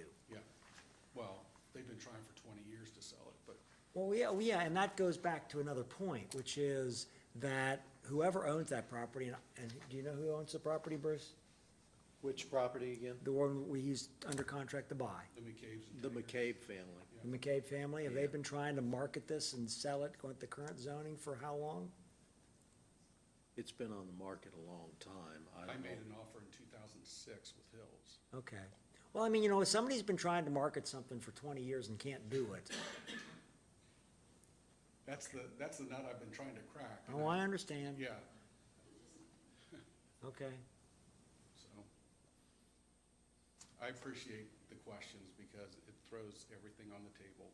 And Yeah. we have a viable solution, in my opinion, that's why we're here. And like I said, for sub-area C, if you feel compelled to lock that into a more commercial use, including assisted living, memory care, and doctor's offices, I'm ready to move forward with that and help. But you see, here's the But problem with that. how can you say you're ready to move forward with it because you're not developing it? You're saying you're gonna sell B and C. That's correct. They have to abide by what the PUD, Or what do you care? If they never buy it, you've already built your community. Yeah. I can't afford to hold on to that valuable land. and But wait a dedicate second, that how kind much of is that valuable land gonna be worth undeveloped? I mean, so that's, I think, actually, the point that Commissioner Young is making is that you buy this parcel for whatever the heck you've got a contract for Sure. with it. You build your section. Correct. You don't put in the expensive road because you don't have to. You just put in that little stub. So it's all going out onto Columbia. It's not going up this other route because that doesn't exist. And then you say, that's good, that's all we wanted to do. If somebody buys this in the future to build something else, that's great. But the most expensive part of it, the only reason why something's on the thoroughfare plan, that will never happen. I think that's the point that Commissioner Young is making, is that there's no economic incentive. When you just said, oh, why would I hold on to it? You'd hold on to it because in fact, when it's not developed, it's probably got a very low property tax valuation. So what is its undeveloped property valuation now, do you know? I don't, I haven't looked into Well, it. that would be something that I'm sure you have looked at, or somebody in your office has, because that's probably gonna be the valuation of that property after you buy it. It's probably gonna have some similar valuation to If it. it's farmed, sure. Well, Why yeah. wouldn't it be? So it's gonna be pretty low. And then there's no incentive on your part to do anything with it if you can't sell it to somebody who's gonna put in a really expensive road. But again, I don't think it's necessarily our role to figure out everything with this. You're coming, asking us to do a couple of very specific things. Well, three things. Number one, let you improve the sewer access, correct, Bruce? Correct. Number two is get bonus density, correct, Bruce? That's correct. In their Number three, in their standards, it is, I think, 9 point. It's less than what you're allowed to. then why are we saying it's bonus density? It's just over the existing 8 DUAs. We're asking for 9.1 or something of that nature. But that's for the But whole it's four hundred project. and thirty-two units versus you're asking for 512 units. That's correct. So you're asking for bonus density. Okay, yeah. Okay. That's But- the term. but you So not- that's- use. not for Yes, I'm this asking for higher. He is. Okay. So that's number two. And number three, you're asking us to deviate from our rule or our mandate that the commercial is constructed first. So you're asking Oh, us. yeah, that would So, definitely be. yeah, I mean, this is pretty straightforward to me. Yeah, but I'm not sure why your staff and your planning commission and your zoning board doesn't feel the same way about that. And that's the part that, like I said, I feel a little sideways here by. Understood, and I will sharing have what I a, wanna do. I've only been doing this 20 years, Yeah. so I would think that they know, kind of, at least from my perspective, where we're coming from, and maybe we need to have another discussion, because I thought I've had this multiple times with them, that it's really not our job to allow, or not allow, I shouldn't say allow, it's not our job to show a way for people to increase density, increase this, make representations or promises, not saying they did, but I have a feeling they just took you down the path of saying, can you do this, and can you come in and apply for this? And the answer is, absolutely you can. But ultimately, under Ohio law, the decision rests with this board. Absolutely. I understand that and But the RPC is recommending that the RPC is recommending that we pass it with the conditions they propose. That's their recommendation. Was it a unanimous yes, vote? yes. Okay, and I believe, I haven't talked to any of them, but my guess is that the reason why they're interested in this and why they approved it all was because they saw this as the path forward to get that whole access road built. I believe your I county believe engineer that believes that's too. why they were interested in it and why they approved it. But that's why I've asked my questions, because I'm not sure that on your part, there's necessarily the economic incentive to actually really push to sell that property. And I'm not sure that there is a active market to do it, but if there was, it might be helpful if you brought them forward right now. If there was somebody that wanted to put that assisted living place over there and Oh. site, Yeah, you know. I've held off pending a decision, obviously, because that's the cart before the horse, but, well, is it? It No, might it's not be. well, no, I get it. I get Okay. it. Well, see, because I was under the impression that the comp plan supported our application so strongly that I didn't go backwards to see if I could Yeah. bring commercial entities under contract. So you've not even talked to anybody about doing this whole Yeah, plan? I have a handful, yes, at least a dozen folks that are interested, so, Oh, they are? yeah. Okay. They follow Redwood. We've done projects 200 times, like I said, in 10 states, and people will gravitate to us if we have surplus. And do you think that land. there's somebody that would, if you get approval and you're going forward, they'll buy that parcel, what is it, B and C, B, and put in that road? that's right. You think that's, how quickly do you think that's gonna happen? I would expect at least 2 or 3 years from now. to ever suggest that that would be under construction. All right. And you've got specific year and people a that half have, you've before got I- specific people that have expressed an interest in doing that. Oh, yeah, yes, sir. I couldn't take the burden of the purchase of 64 acres to build my 134 units without a plan that was very, very viable. I'd just pass on it and walk away. And again, sir, reputable company, you're a very reputable person. We understand your point of view. A lot of communities would be doing backflips, as I said, for a developer of your caliber to come in and do that. But this is a little different circumstance here. We'll reserve the right to bring you back up. Thank you, That's sir. right. Thank I you. saw a Union Township trustee here, I believe. Is anybody? A couple of them? You guys want to speak on this matter? Thank you. I want to thank all the residents tonight. Come up and just identify yourself, if you would, for the record. Yeah, I sure will. Thank you for coming in and showing interest, especially Union Township residents. I'm Chris Cook, President of the Board, Union Township Trustees. I've been chairman of the BZA, I think, for the last decade, and so I've sat through a lot of these hearings where people have asked for different things.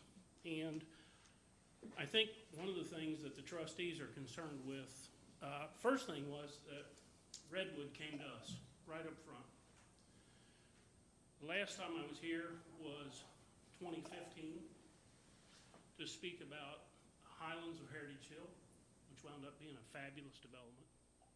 There was a lot of pushback to that from the city of Lebanon and a couple of the other businesses in the business park. The next time I came here and spoke was in 2018 for Amberlin Springs. Both of those developments turned out to be great for our township. Both of those developers came to Union Township up front before they did anything, before they made any applications. Both of those people called and said, Chris, we'd like to have a cup of coffee with you. We'd like to talk to you about what we plan on doing. Redwood did the exact same thing. They've been very transparent, very upfront. And so what I want to relay tonight is just how important this piece of property is going to be developed. So yeah, it's been on the market for 20 years. The question is it going to be in South Lebanon through annexation? Are they going to be the ones to provide the sewers? Because nothing changes. South Lebanon can take this property, do everything that they've put up here on the screen, everything they've proposed, they can do it. They can bypass all of you, do their own thing. They have their own zoning. All they have to do is annex into South Lebanon. Redwood said they didn't want to do that. They wanted to deal with Union Township. And so I can appreciate that a lot of the residents here tonight don't want to see it developed, or they have real concerns about traffic and all the impact. But the real fact is that the development is going to happen. We can't stop development.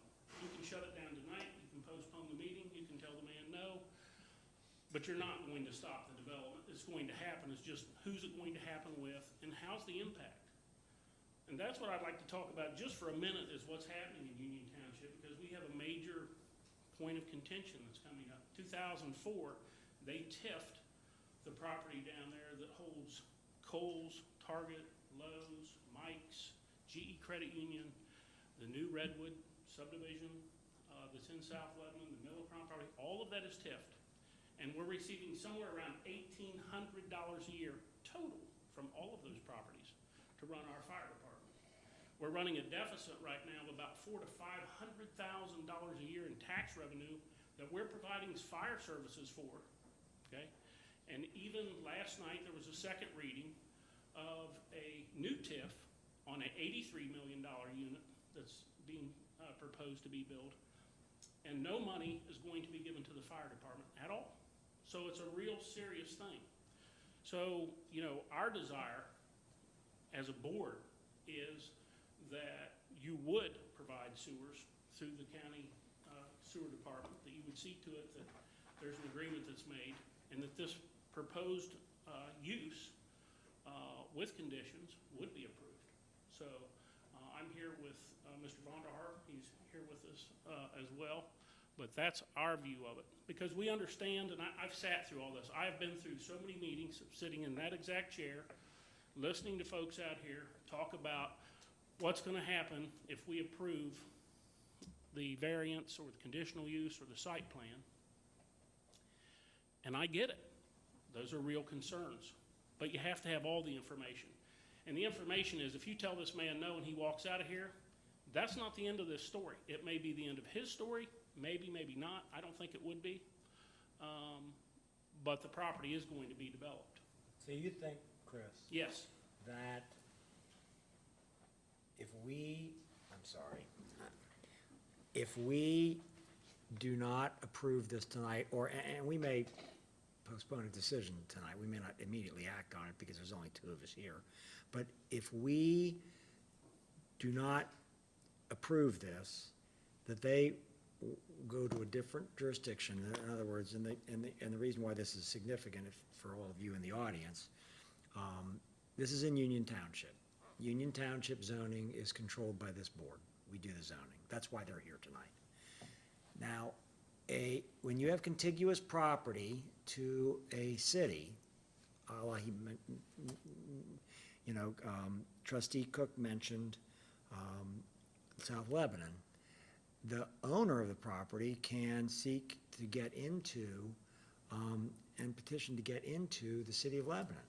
And if they became annexed into the city of Lebanon, then we're not involved with the zoning question any longer. Lebanon or South Lebanon? South Lebanon, I think he's saying. Yeah, He's saying South South Lebanon. Lebanon. Yeah, South Lebanon. I'm saying South Lebanon. South Lebanon doesn't have sewer Well, they seem to be providing it to everybody. I mean, there's unless it's a pursuant. 500 unit, $83 million development going on. Well, they have on a River Ball. contract with Lebanon, Right. so we'd have to know whether they have a contract with Lebanon. Otherwise, they'll be back here asking you for it. Right, I get you. And there's a wastewater treatment plant that's got South Lebanon and Lebanon that's not too far from this development. And I don't know how that would work, but I think,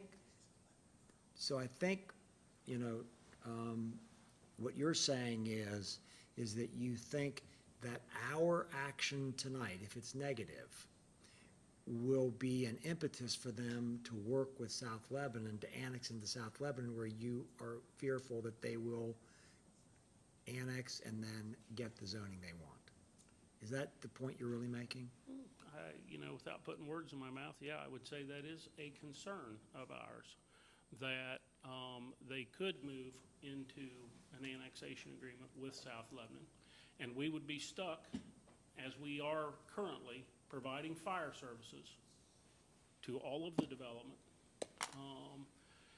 I think as the township trustees, last year we were ranked #1 by Cincinnati Magazine, Place to Live in Cincinnati. It was a high honor. And, in 2015, we put together a group of citizens and put together a comprehensive plan. So we've worked really hard. I hear you, Commissioner Young, and your concerns. We put that together. I think we've tried to do a really good job. And I've kept my powder dry. I don't come in here and see you. This is the third time. I have a lot going on my plate, and I'm in this room probably, seems like once a week, doing BZA business, plus being a trustee. It's a lot, plus running a business. So, but I think this is important to us as a board of trustees. It's important that it doesn't go to South Lebanon, to us. We're at a precipice where we're gonna have to make some real decisions. We haven't, but if the $83 million Riverloft project goes through, we're gonna have to make a decision on what we do with the fire service. We can no longer sustain endless development under TIFs. Can't do it. Somebody has to pay the fire bill. It's a matter of public safety for us now. So these are the things that we have that concern us. And I feel like, and I think I speak for the other trustees when I say that the Redwood folks have been very transparent, very upfront, and that's what gets me to come and talk on your behalf. When the Amberlin family, Leslie and Barb, when they came to us and said, hey, this is what we want to do. We don't want to annex into South Lebanon. We want to go with your comprehensive plan and your idea of having this rural character and development. We got behind that. When Mike Williams came with Highlands of Heritage and said, I want to build a really nice upscale development, which wound up hosting Homerama, I want to say in 2017, something like that. Sound about right? we got behind it because these people were honest and transparent with us. And everything that I have seen out of the Redwood organization has been honest and forthright. So I know people have concerns, and I understand that, you know. I understand that they do. I'm just telling you that I believe, it's my belief from what I have seen in my work on the BZA as a township trustee, that this development in some way is going to go forward. It's just a matter of who's going to be in control of it. All right, so let me ask you this, Chris. Yes. Would it be accurate to state that this project is entirely in Union Township and the properties with the residential areas across the road are entirely in South Lebanon? No. Okay, so where are they? No, I'm not talking about your school system. I'm talking about, are they in Union or are they, Well, it's kind of an interesting place there because there is a demarcation, the corporation line or there's Deerfield Township. Go ahead, Michelle, you know better. is part of it in Deerfield Township? Right. I'm talking about which political jurisdiction are we in? I know that this project is in Union Township. Across on the other side of Columbia is in what jurisdiction? Union. Union Township still. Union Township, it's our neighborhood. Yeah, Okay. like in here, there's a property line right So there. probably most of the people here tonight are in your township. On this side, right there, is Union Township. Well, how does South Lebanon get contiguity to this project? Where? How does it do that? What's that? Yeah, I can, Michelle just told you. Did she show me? recently there was, South Lebanon is here, recently there was, this was annexed, and the state owns this property here. So as you know, they can Can take they state jump? property. States can- are neutral. Yes, It's Okay, like so it they doesn't can jump, exist. they can meet the here and contiguous take that. requirement for annexation. yes. That's his point. Now, but then the other thing is, this is in our sewer service territory. Yes, correct? and Mr. Broush is, Okay, this is in our service sewage territory, so if it was to be annexed into South Lebanon, we don't have a requirement to provide South Lebanon with sewer services once it leaves our Union Township, is that right? Except for the annexation may change the planning area. Chris could speak to that probably better than I. Well, I would just want to know is, because obviously, if it's no longer has sewers, that completely changes the density that you can have. It's way lower. It wouldn't accommodate this development. Would you like Chris to speak on that? Yes, could you Chris? talk to us about And- that, and Chris? Chris, number one, I appreciate you coming, and we appreciate all the work you do. We know you work hard, and you care about your residents and the entire community. And you're looking at it through your lens 100%, and I get that. As Commissioner Grossman pointed out, you know, this is a high-dollar development. There's a lot of tax revenue that's associated with this. I'm not as concerned with the annexation simply because they could have done this a long time ago. I mean, there's been other deals. People have looked at this property. It's been on the market for a long time, and for whatever reason, the free market is saying it's not ready to be developed. So I don't know that South Lebanon at this point would come in and try to swoop in and take it. And again, I've been very consistent with South Lebanon, sometimes the sole voice of not granting them access to expanded public utilities. When they come in and make promises that they can't uphold and then look to the county to provide those, I've been pretty consistent of saying no to that. I don't know how the board would vote in the future. But again, even if this is in a sewered area, what is being told to me, and I'd like to hear from Chris, that it doesn't have the capacity for this high density. There would have to be major improvements to lift stations and pump stations and all that type of stuff. So I get where you're coming from of saying, hey, we got kind of hosed on the valuation on a TIF that kind of cut you out, but yet you're still providing the services and you're looking at how do we get revenue into to the township. I mean, I understand. Okay, thank you. Any other questions from the board? That's good, thanks. All right, thank you. Thank you. Yeah, Chris, can you answer that question real quick? Just, I'd like to know what we're dealing with relative to sewers on this property?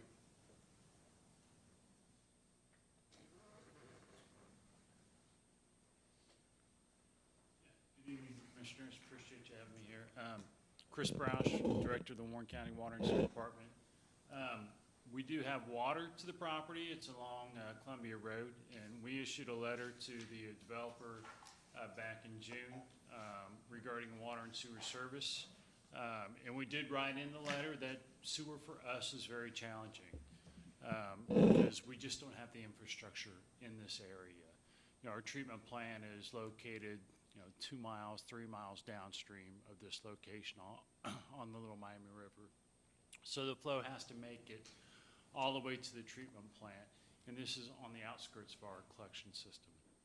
So it's, we have a small residential pump station. You heard the residents here at Riverwalk. They have a lift station in their development, and that lift station is designed to serve their small subdivision there. It's probably, I forget how many, there's maybe 150 or 120 homes there. So it's designed to serve that 120, 150 homes there. It's not deserved to serve all this massive. Another 500. Right.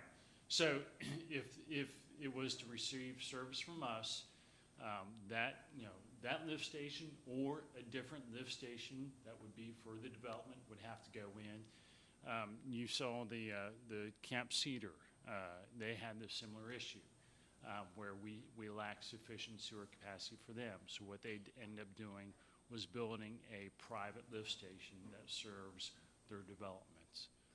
So that was Camp Cedar. So they solved the problem by building a small lift station for their campground and pumped it over the hill. Okay. Pumped it to who? So pumped it to our collection system where we took it from that collection Okay, system. and the applicant testified that they're gonna put in the infrastructure for, the sewer for this area. Did you hear that? You weren't here for I that? did, no, I did hear that. Okay. They said they So had is there, some preliminary if they do that, concepts. do you have a problem with what they're proposing? I've not seen anything that they're proposing. I've not seen their plans. I've not had discussions with them as far as, what are they going to do? Because there's really probably two options. One is to build some private system, because we don't take on additional pump stations. That's been our policy, is that we're not taking on additional lift stations. We have over 70 of them in our collection system. They're, a maintenance issue, maintenance problem. So we're trying to, if anything, reduce the number of lift stations we have. So the options, I think, moving forward for the developer would be to build some private lift station that would pump it up to our collection system, or in order to keep from building a new lift station, there may be a possibility that that Riverwalk lift station could be rebuilt. But that's not again, that's not your decision, correct? That's this board's decision if we allow them to do that, correct? Yes, it's the board's decision to allow them. And when we did it with the Cedar Campground, Camp Cedar, that was a commercial development, It was a commercial development. not apartments. You see this happening more and more, where you have the Lawson property out on Tylersville Road, where that property was developed by the construction of a private lift station. That was Ernie Lawson's property, where they built a private lift station and pumped it down the road to Butler County. So the campground has a private lift station, Yes, it has a private. and they lift station. maintain it? Yes, they They maintain pay it. for it? They built it? It's not within our jurisdiction to maintain it? If there's a problem, they have to handle it? That's right. That's correct. Okay, and is that what you would be suggesting happens with this development if it's approved? I'm sorry. You're getting kind of quiet on us. Is that what Sorry. you feel should happen if this I is think approved? the developer needs to look at the options that are out there. Is there a way for him to build a sewer line to our Rivers Walk lift station and rebuild that Rivers Walk lift station, maybe with a new force main that goes out to our collection system? That way we're not taking on an additional lift station. We're maintaining the same number of lift stations. Because our Okay. policy is not to take on additional lift stations. All right, so, So I think the developer says he's looked at some preliminary options. We've not seen them yet. all right, and what about the Lebanon, wastewater treatment plant that South Lebanon is also involved with? How far away is this project from that treatment plant? If you look at the map here, Commissioner Grossman, I believe what you see here is the bike trail. This is the parcel for the bike trail. All right, this is the Little Miami River. So the Lebanon or South Lebanon, I guess Lebanon's treatment plant, which South Lebanon sends their flow to, is located right on top of the hill here. So this is the location where their treatment plant is. And I know Mason's on the other side of the highway. Mason's, yeah, this is, wherever Mason Mara Millgrove Road is. Does Mason have contiguity to this property? Mason is up here. The treatment plant's up there. Does Mason have contiguity to this property? I don't believe so, unless it's, Across the interstate. it would have to be on the other side of the interstate, because they have. Well, Mason is across the interstate. Right. It is. They could annex it. So, Not without annexation. Yeah, I know. All right. but their treatment plant is here, and so the flow, the natural drainage for this property is to go down towards, down the hill here. So it would be natural if we're not providing it. Where's our facility? Where do we have, well, This is the subdivision that we serve, Rivers Walk Drive, and our lift station is down towards the bottom of the hill down so here. you would go connect there? So there's a possibility that a sewer could be run from this property over to our Rivers Walk lift station, and that lift station be upgraded and then pumped, Would that be and probably a new force main would have to. Would we require the developer to put all that infrastructure in to do that? Yes, we would not. That would any cost, any sewer construction would be at the cost of the developer. All right. Very good. You want to ask him about South Lebanon? About about the sewer acquisition, if they annex it, if they can get sewers in there? Is that the Well, that's question? what the Union Township trustees are telling you. Yep, that's what I'm wondering. Have you heard that South Lebanon would connect to their facility that they use, the Lebanon facility? Well, they're very close. I mean, the treatment Is that plants- just as feasible for them to do that as to do it with us? Magnitude-wise, it's probably similar magnitude in the cost of All right, construction. so from their standpoint, that's kind of jump ball. And I think Mr. McGarry brought up the question about service area. Is there is a change in the two-way service area? So as you remember, Ohio EPA has 208 requirements. It's water quality requirements. We have facility planning areas that's monitored and maintained by OKI. So I think typically in this situation, when a municipality annexes property into their domain, the 208 water quality boundary typically automatically changes.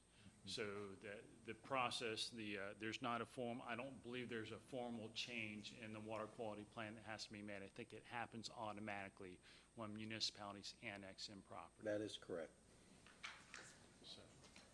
So I think that was Mr. McGarry's question. Very good. I think the last question, though, was, does South Lebanon have sewer? Do they have any way of treating sewer if this was a viable annexation?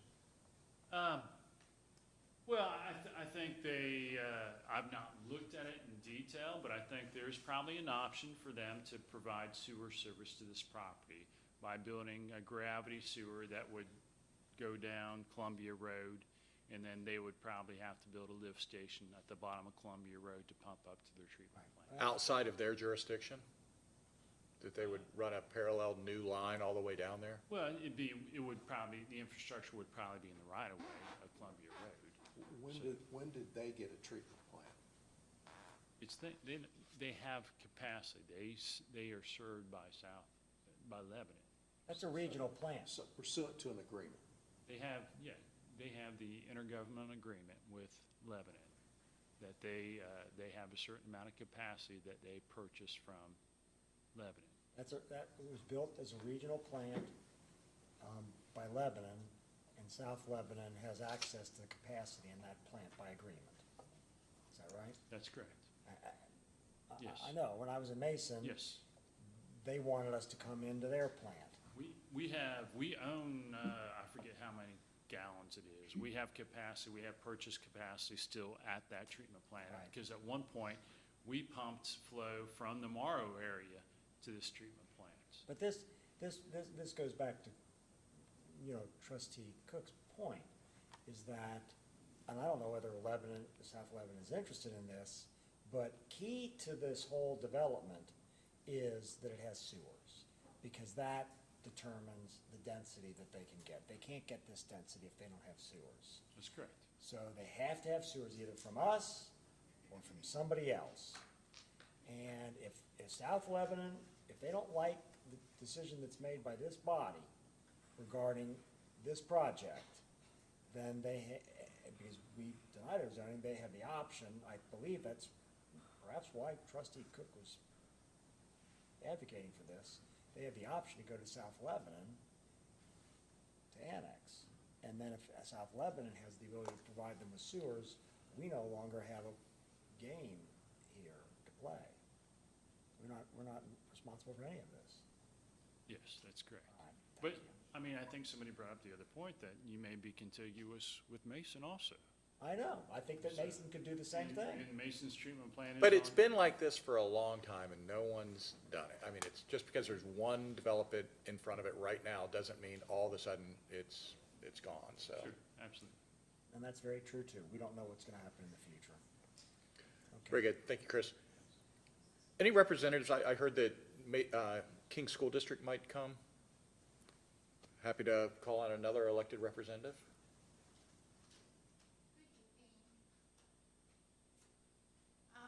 My name is Janelle Groff. I'm part of the school board for King's Local Schools. And I am here to tell you that our biggest concern is we don't need any more rooftops. We are maxed out of space in our schools. We just had a capacity study completed, and 5 of our 6 schools are over capacity.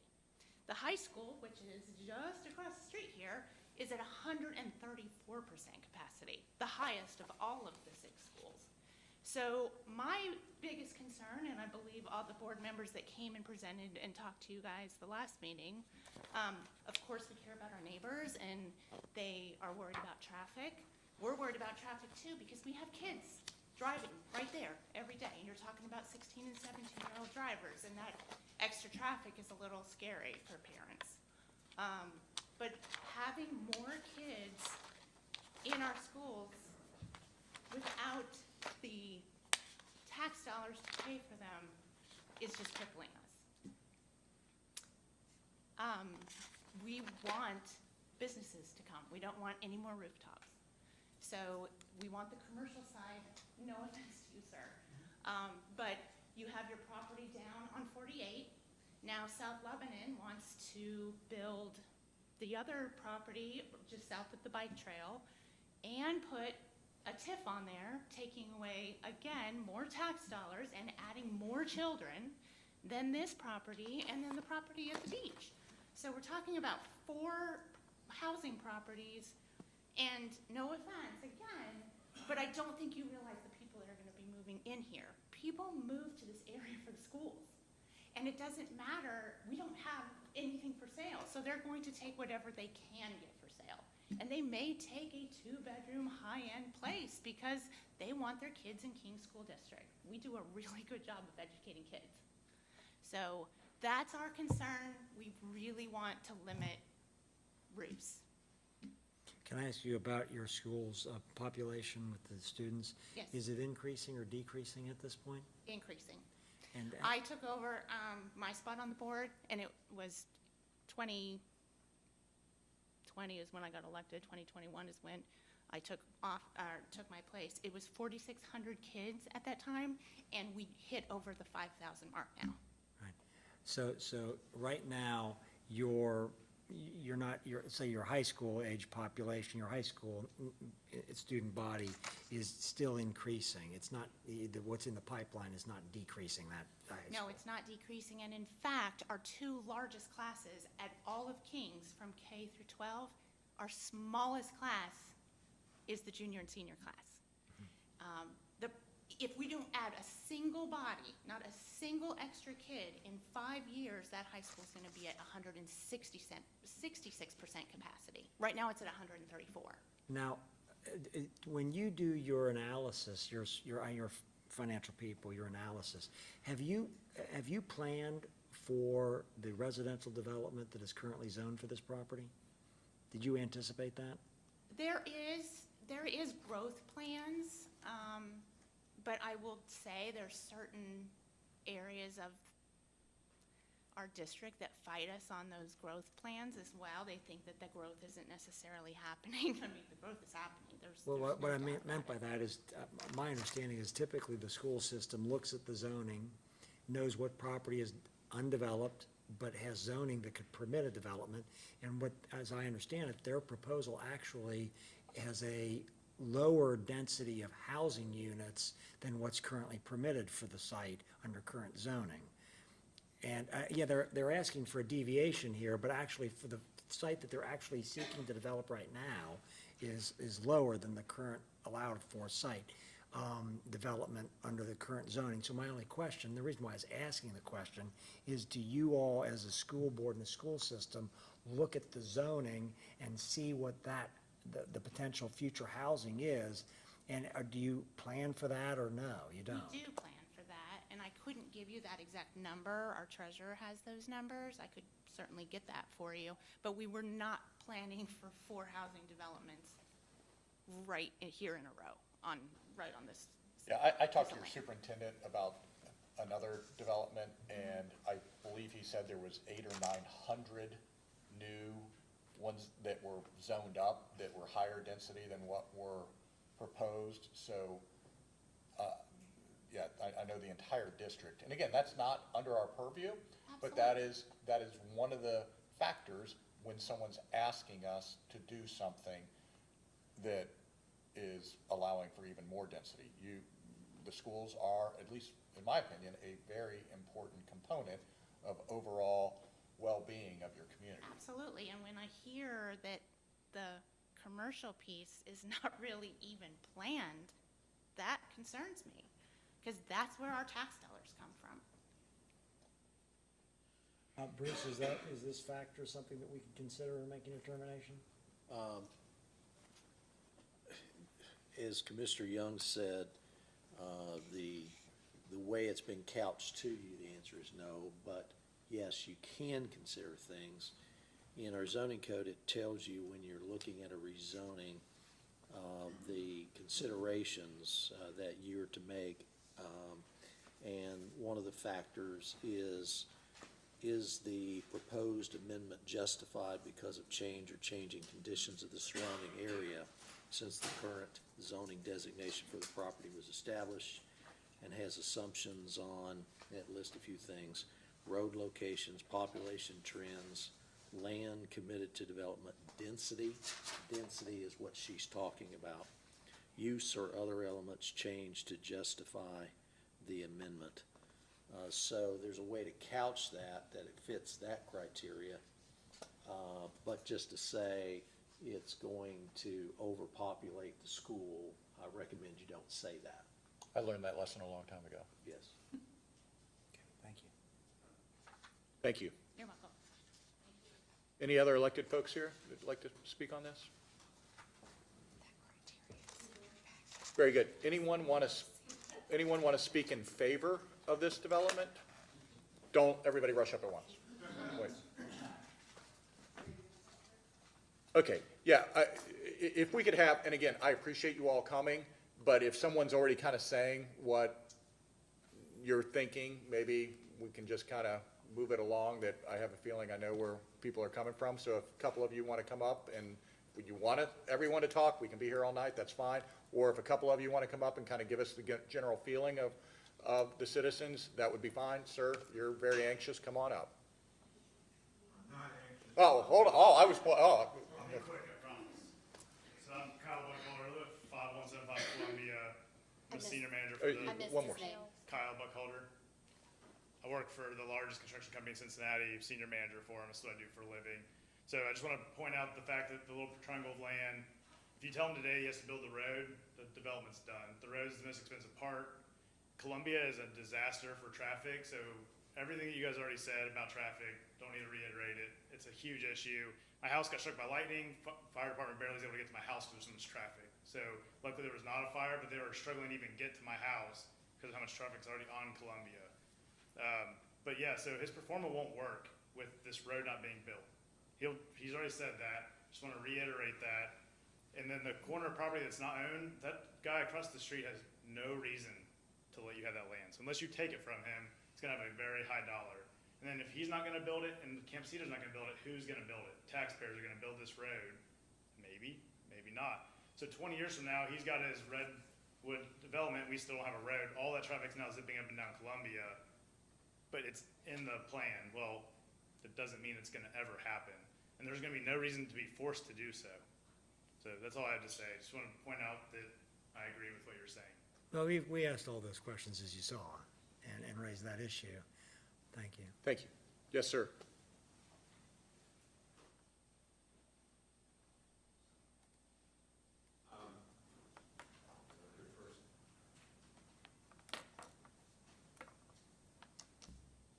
Paul Lindsley from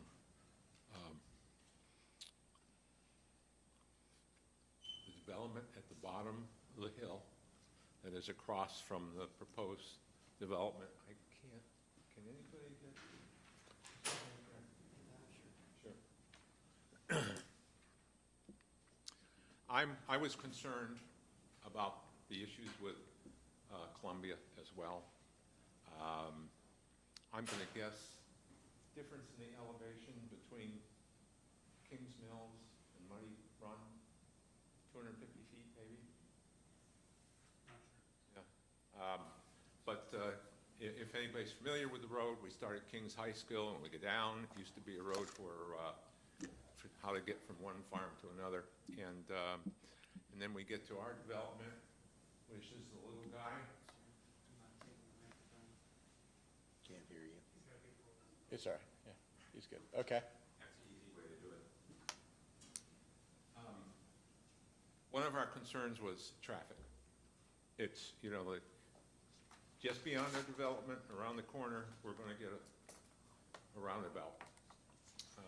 I know that's in the works, and it's they've done some preliminary things. I've talked to the county engineer about that. But I just wanted to give you an idea of what some of these new things are going to add. We're snowed already for traffic. Traffic where Mason Morrow Mill Grove goes into Columbia, they come together. It's backed up past the exit from our community at certain times a day. But I wanted to go, this new development that we're talking about right here, if we included the residential units and the housing for the elderly or whatever we want to call it, I was looking at about 440 parking spots. So that's 440 vehicles. And I started with 2 per each unit because it's they're two-car garages. And then this other one that you have heard mentioned, I think this has to do with Union Township too. This is River Creek Lofts. That's just around the corner, right next to the bike trail, and we've heard that mentioned before. That is 416 mixed 1, 2, and 3 bedroom units, and they stay right on their planning that they'll have parking for 890 vehicles. That's a lot of more vehicles to add on that corner. And then the last go around is closer to 48. That's a Redwood development, and that's going to have about 268 vehicles. So all the way along Columbia to Mason Morrow Mill Grove, we're getting a lot more traffic from what's already planned. So from your standpoint, the thoroughfare plan is critically important because, again, as I said before, it's one thing to have high-density developments. I mean, a community needs them, but it needs to be where the access is, where, you know, quick on and offs to highways, there's major roads there, the capacity is there. So if they were to actually build the entire thoroughfare through that 63 acres, and then the vast majority of the traffic would simply fall out onto Kings Mill Road and jump right on the highway, that would be a heck of a lot different in your analysis than just everything dumping onto Columbia Road, Yeah, correct? I did talk to Neil a few weeks ago when I saw this plan, and he said he really thought it was a decent idea, so you know, because it would do a lot towards helping the traffic flow on the Columbia. But still, our development, let's see, it might change that a little bit too, but we have several people in our development, a couple of them are here, have been slammed in the rear end, taking the right turn into River Cove from Columbia. And I have sat at that, getting ready to make that turn, and heard the locked up brakes behind me, people really come rolling down the hill. Yeah, and I think that's what the goal of the thoroughfare plan is, to lessen the traffic on Columbia. Yeah. If you had that new feeder road there. But that's being contemplated, but that's not being proposed to be built right away. Right. But I just, you know, traffic is an issue. And, you know, in the school systems, I have problems with the numbers that some of the developers tell us for. They have 1, 2, and 3 bedroom units, and this one that I just mentioned that's up next to the library. And they got a whole pile of units, and when somebody says, you know, so many kids per unit, I kind of always feel it's squashed to the low side. 100%. Appreciate it, sir. Thank you. Sure. This was sent out to all the Kingsmen residents. I mean, I thought you might like a copy of it. It's just a small synopsis of the problems that it's gonna cause. And I live in River Cove, which is directly, This is probably we need it to be taped. directly across, exactly, Ellen, last name is Tatone, Tatone. Do you like one, Scott? Thank you. So here's where this gets ugly. That doesn't really accurately describe Columbia Road and the twists and the turns and the dips. We already have major problems. I just found out we have another 426, I think it is, on the river that's going in. It's also going to dump on Columbia. It's less than a mile from our entrance and exit. They're going to put another entrance and exit right across the street. This is dangerous. Someone is going to get severely hurt, God forbid, killed. We have had many accidents, many almost accidents. We have lots of young kids coming down from the high school, inexperienced drivers. We have school buses. We have huge cement trucks. All it's going to take is one for the brakes to go out one day at the wrong time of the day before it happens. We have water problems. I personally have lost 8 feet of my land on Muddy Creek, where all of the new build has pushed all the water down to us, and it's eating and eroding away. This has got to stop. What we're asking is, and this has been going on for a while, we didn't get this overcapacity children at the school. We didn't get this traffic overnight. This has been going on for a while. What we're asking is to stop. Let the infrastructure catch up. Let our schools catch up. And then, you can't stop development. We know this. We're not stupid. We know this. But make it to where at least the people who currently live there are not going to lose property values or lives or endanger their health by reckless. And this is reckless. There's no reason why that road cannot follow 71 all the way across and down where that planned roundabout is going to be. There's no reason for that. They're already planning on bulldozing over 2 natural spring-fed ponds. All the wildlife is being run off. I've lived here for 20 years in that house. Completely different. It's awful, the change. This is the last little piece of land. What else can they do with it? How about we turn it into a green space for Union Township, for Kings Mills, for kids, for families? You know, I know it's an expensive piece of property, but maybe if you look down 20 years, you know, we can educate children properly instead of them beginning their lunches at 9 a.m. They're so capacity, they're shuffling down hallways, they're learning in closets, and we have children learning in trailers. So it's got to stop. You have to stop it until we can catch up with the infrastructure, with our school systems, with everything that is necessary to make life the way it should be with our homes and raising our children.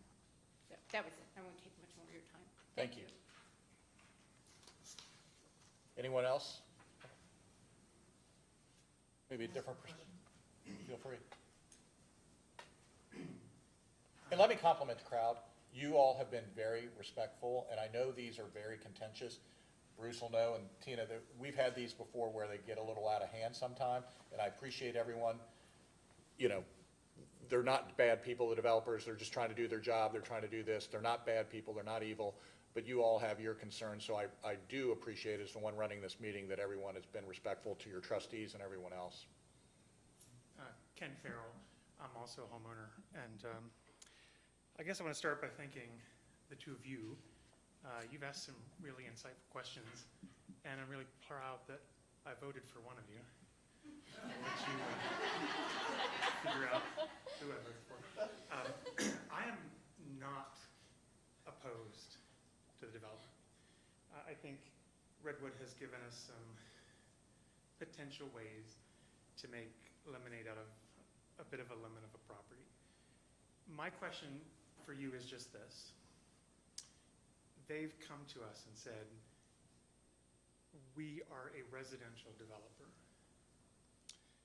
They want a deviation on your zoning to allow them to not build the commercial before the residential. Question for you is this. What is the value of the commission and of the zoning that you've established if someone who knows what those rules are before they start playing the game can just come in and ask to change them? Thank you. Thank you. Anyone else? Very good. Bruce, what are our options here that we've been asked to specifically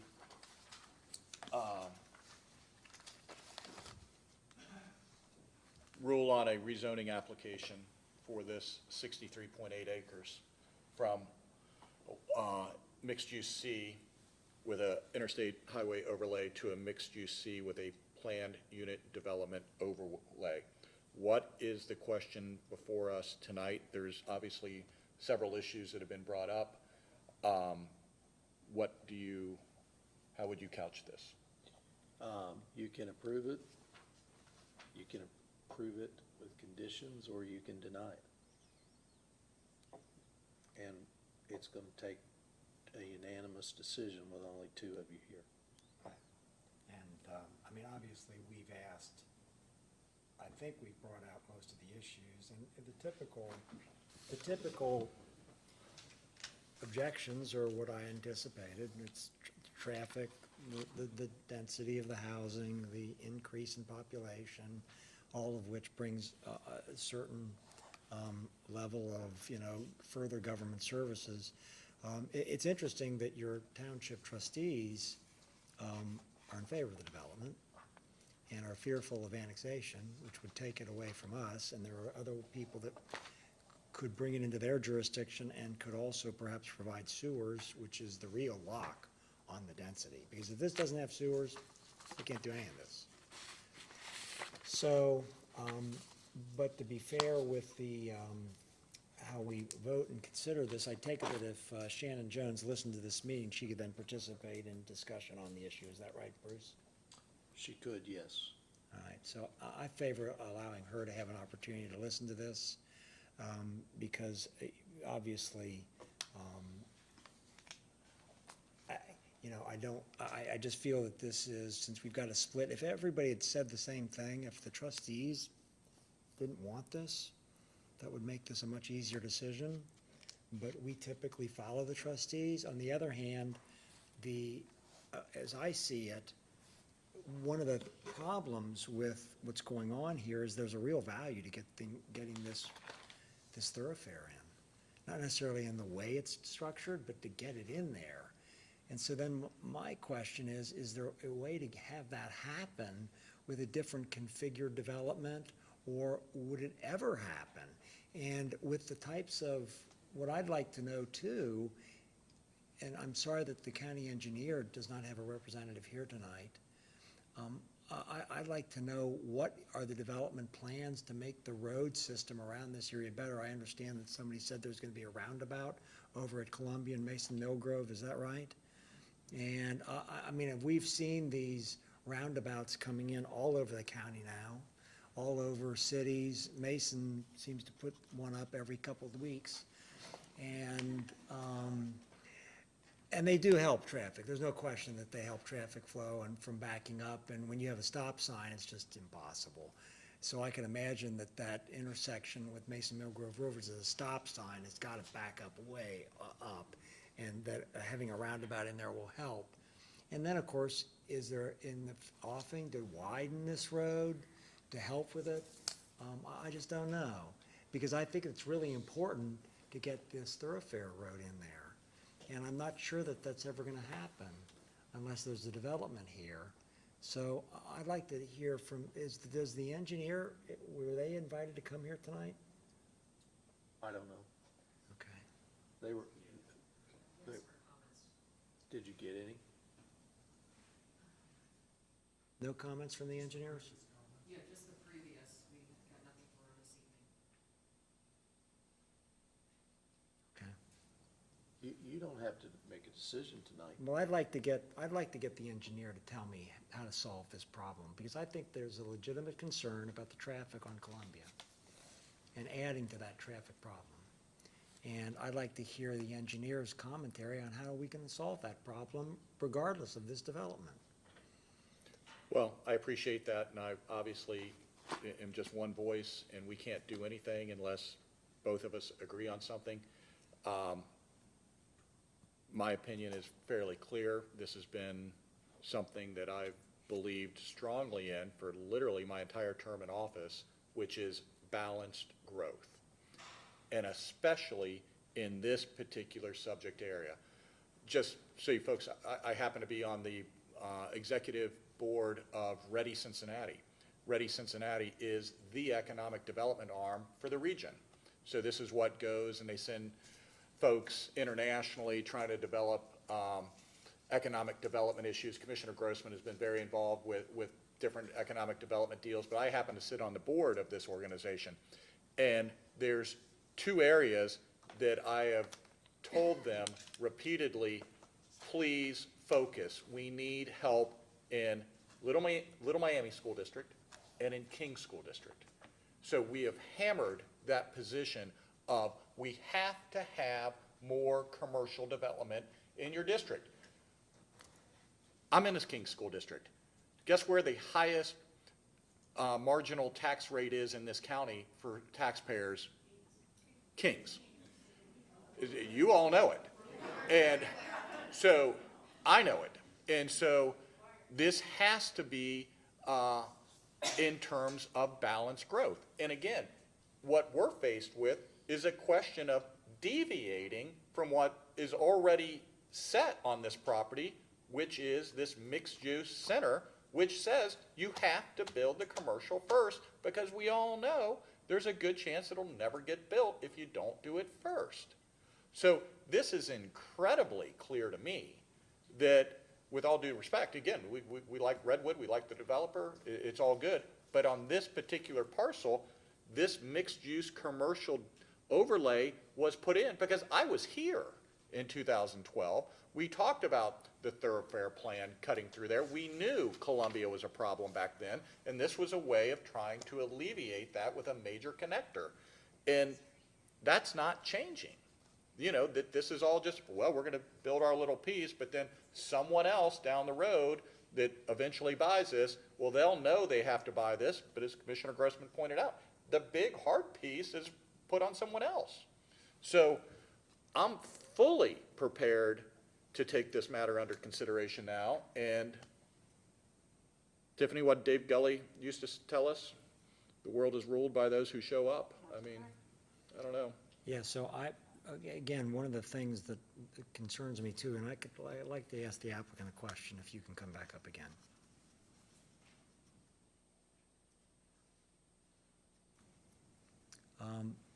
Have you discussed buying the property and seeking annexation to South Lebanon?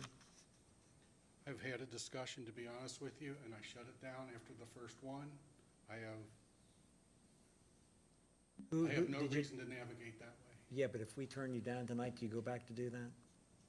Is that something that your company wants to do if we are not gonna? 100%.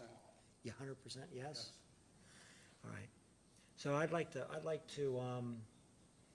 talk to the engineer before I make a decision. I think that's a great idea, and you didn't close the public hearing. If I can follow up with a couple of comments that was Sure. expressed Go tonight. right To be respectful of you, yes. Okay, thank you. Kicking the can down the road on this thoroughfare plan is reckless. Columbia Road is a mess. You've heard it from everybody. The types of units we're putting here helps mitigate that. You put a mixed-use development on this 64 acres, it's 5 times worse. The ITE manual will tell you how many traffic units will be generated during peak traffic flow hours. So I understand your position, but I would also debate that that's But you're not 100% actually building the road. You're only building your small piece of it, the piece off of Kings Mills that collects over to Columbia is not being Sir, constructed. I'm 100% in control of that road and the construction of it when I own it. So it'll be built per the county engineer's phasing plan. Well, I want to talk to the county engineer because it's not, you don't own all the property that's necessary to get That's this right, road I don't done. own it today. So I want to talk to him about what happens if this goes through, because there's a lot of road that has to be built before that happens, and it's not your road. Even if you put in the future development, and even if they pay for that road, it's a road to nowhere, unless somebody else does it. It's a beginning road to the Oh, I end agree with you. result. It's necessary, But but it's I not think that's the sufficient. most prudent thing to do this It's evening. not is sufficient. I get the think it's county important for engineer. us to get that thoroughfare plan in, that thoroughfare plan having a road where it's currently situated. It's different from what you're doing. I'd like to have an advice from him, from our engineer, as to the deviation you've made and its impact, whether it solves the problem or doesn't, or exacerbates it. And I am concerned about potential annexation and the fact that South Lebanon, I don't know if they're amenable to this, but they do this. They annex and they bring in property. And I just heard you say, if we turned you down, your next stop maybe is to them. But it also is contingent on this board not to grant them rights to our utilities. When they do that and make promises and do things outside of our wishes, they have a history of coming in and then turning around and asking us, hey, we can't do this, please help us out. Correct, Bruce? Except Chris indicated that there's capacity in an agreement with the city of Lebanon at their wastewater. But that's a maybe that they go to Lebanon versus they ask to use our existing system that's right there in the neighborhood. And it's also maybe whether they have the capacity. We don't know how much capacity they got left. Yeah. They just used. I can tell you they just upgraded. There's plenty of capacity. It's not a route I want to take. Right, I get you. I just want to ask the engineer because I'm interested in solving the traffic problem. I appreciate the balanced approach here, so All right, that's I all I want to can find answer. out if there's a way to make sure we do that. Thank you. Thank you. Very good. Are we open? Do you want to continue on a Tuesday morning? Do you want to continue to a Thursday evening? I'd rather do it to a Thursday evening to accommodate these folks. This is a big deal to them. They took 2.5 hours out of their evening to come listen, so I'd rather finish this in front of them. I know that Shannon is out of town on the 26th of October. And I believe Tom is out of town on the 12th. Yes, so we're looking at November. So the 5th or the 12th, nothing, the 5th, couldn't do it? 19th? Well, you could hold a special meeting. You can do a special meeting. Yeah, if I mean, you'd like. I don't want to keep. But I don't have deferring. Shannon's calendar in order to confirm her availability Okay. Well, without her being here. Candace may be able to answer that question. The 5th?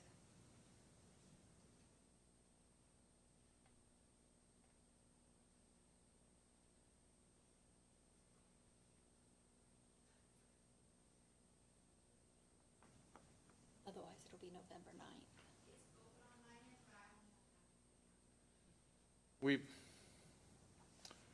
Well, apologies, if we need all three of us here, then it's being pushed more than a month to November 9th. Yeah, and I do know that Shannon has it on her calendar that we could possibly have a meeting on the 9th, on that day.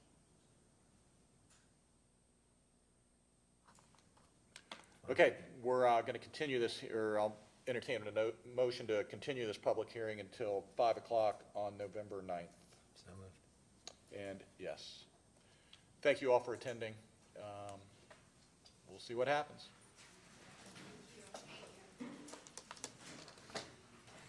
Is there any other business to come before us? Hearing none, I'll entertain a motion to adjourn. So moved. And yes.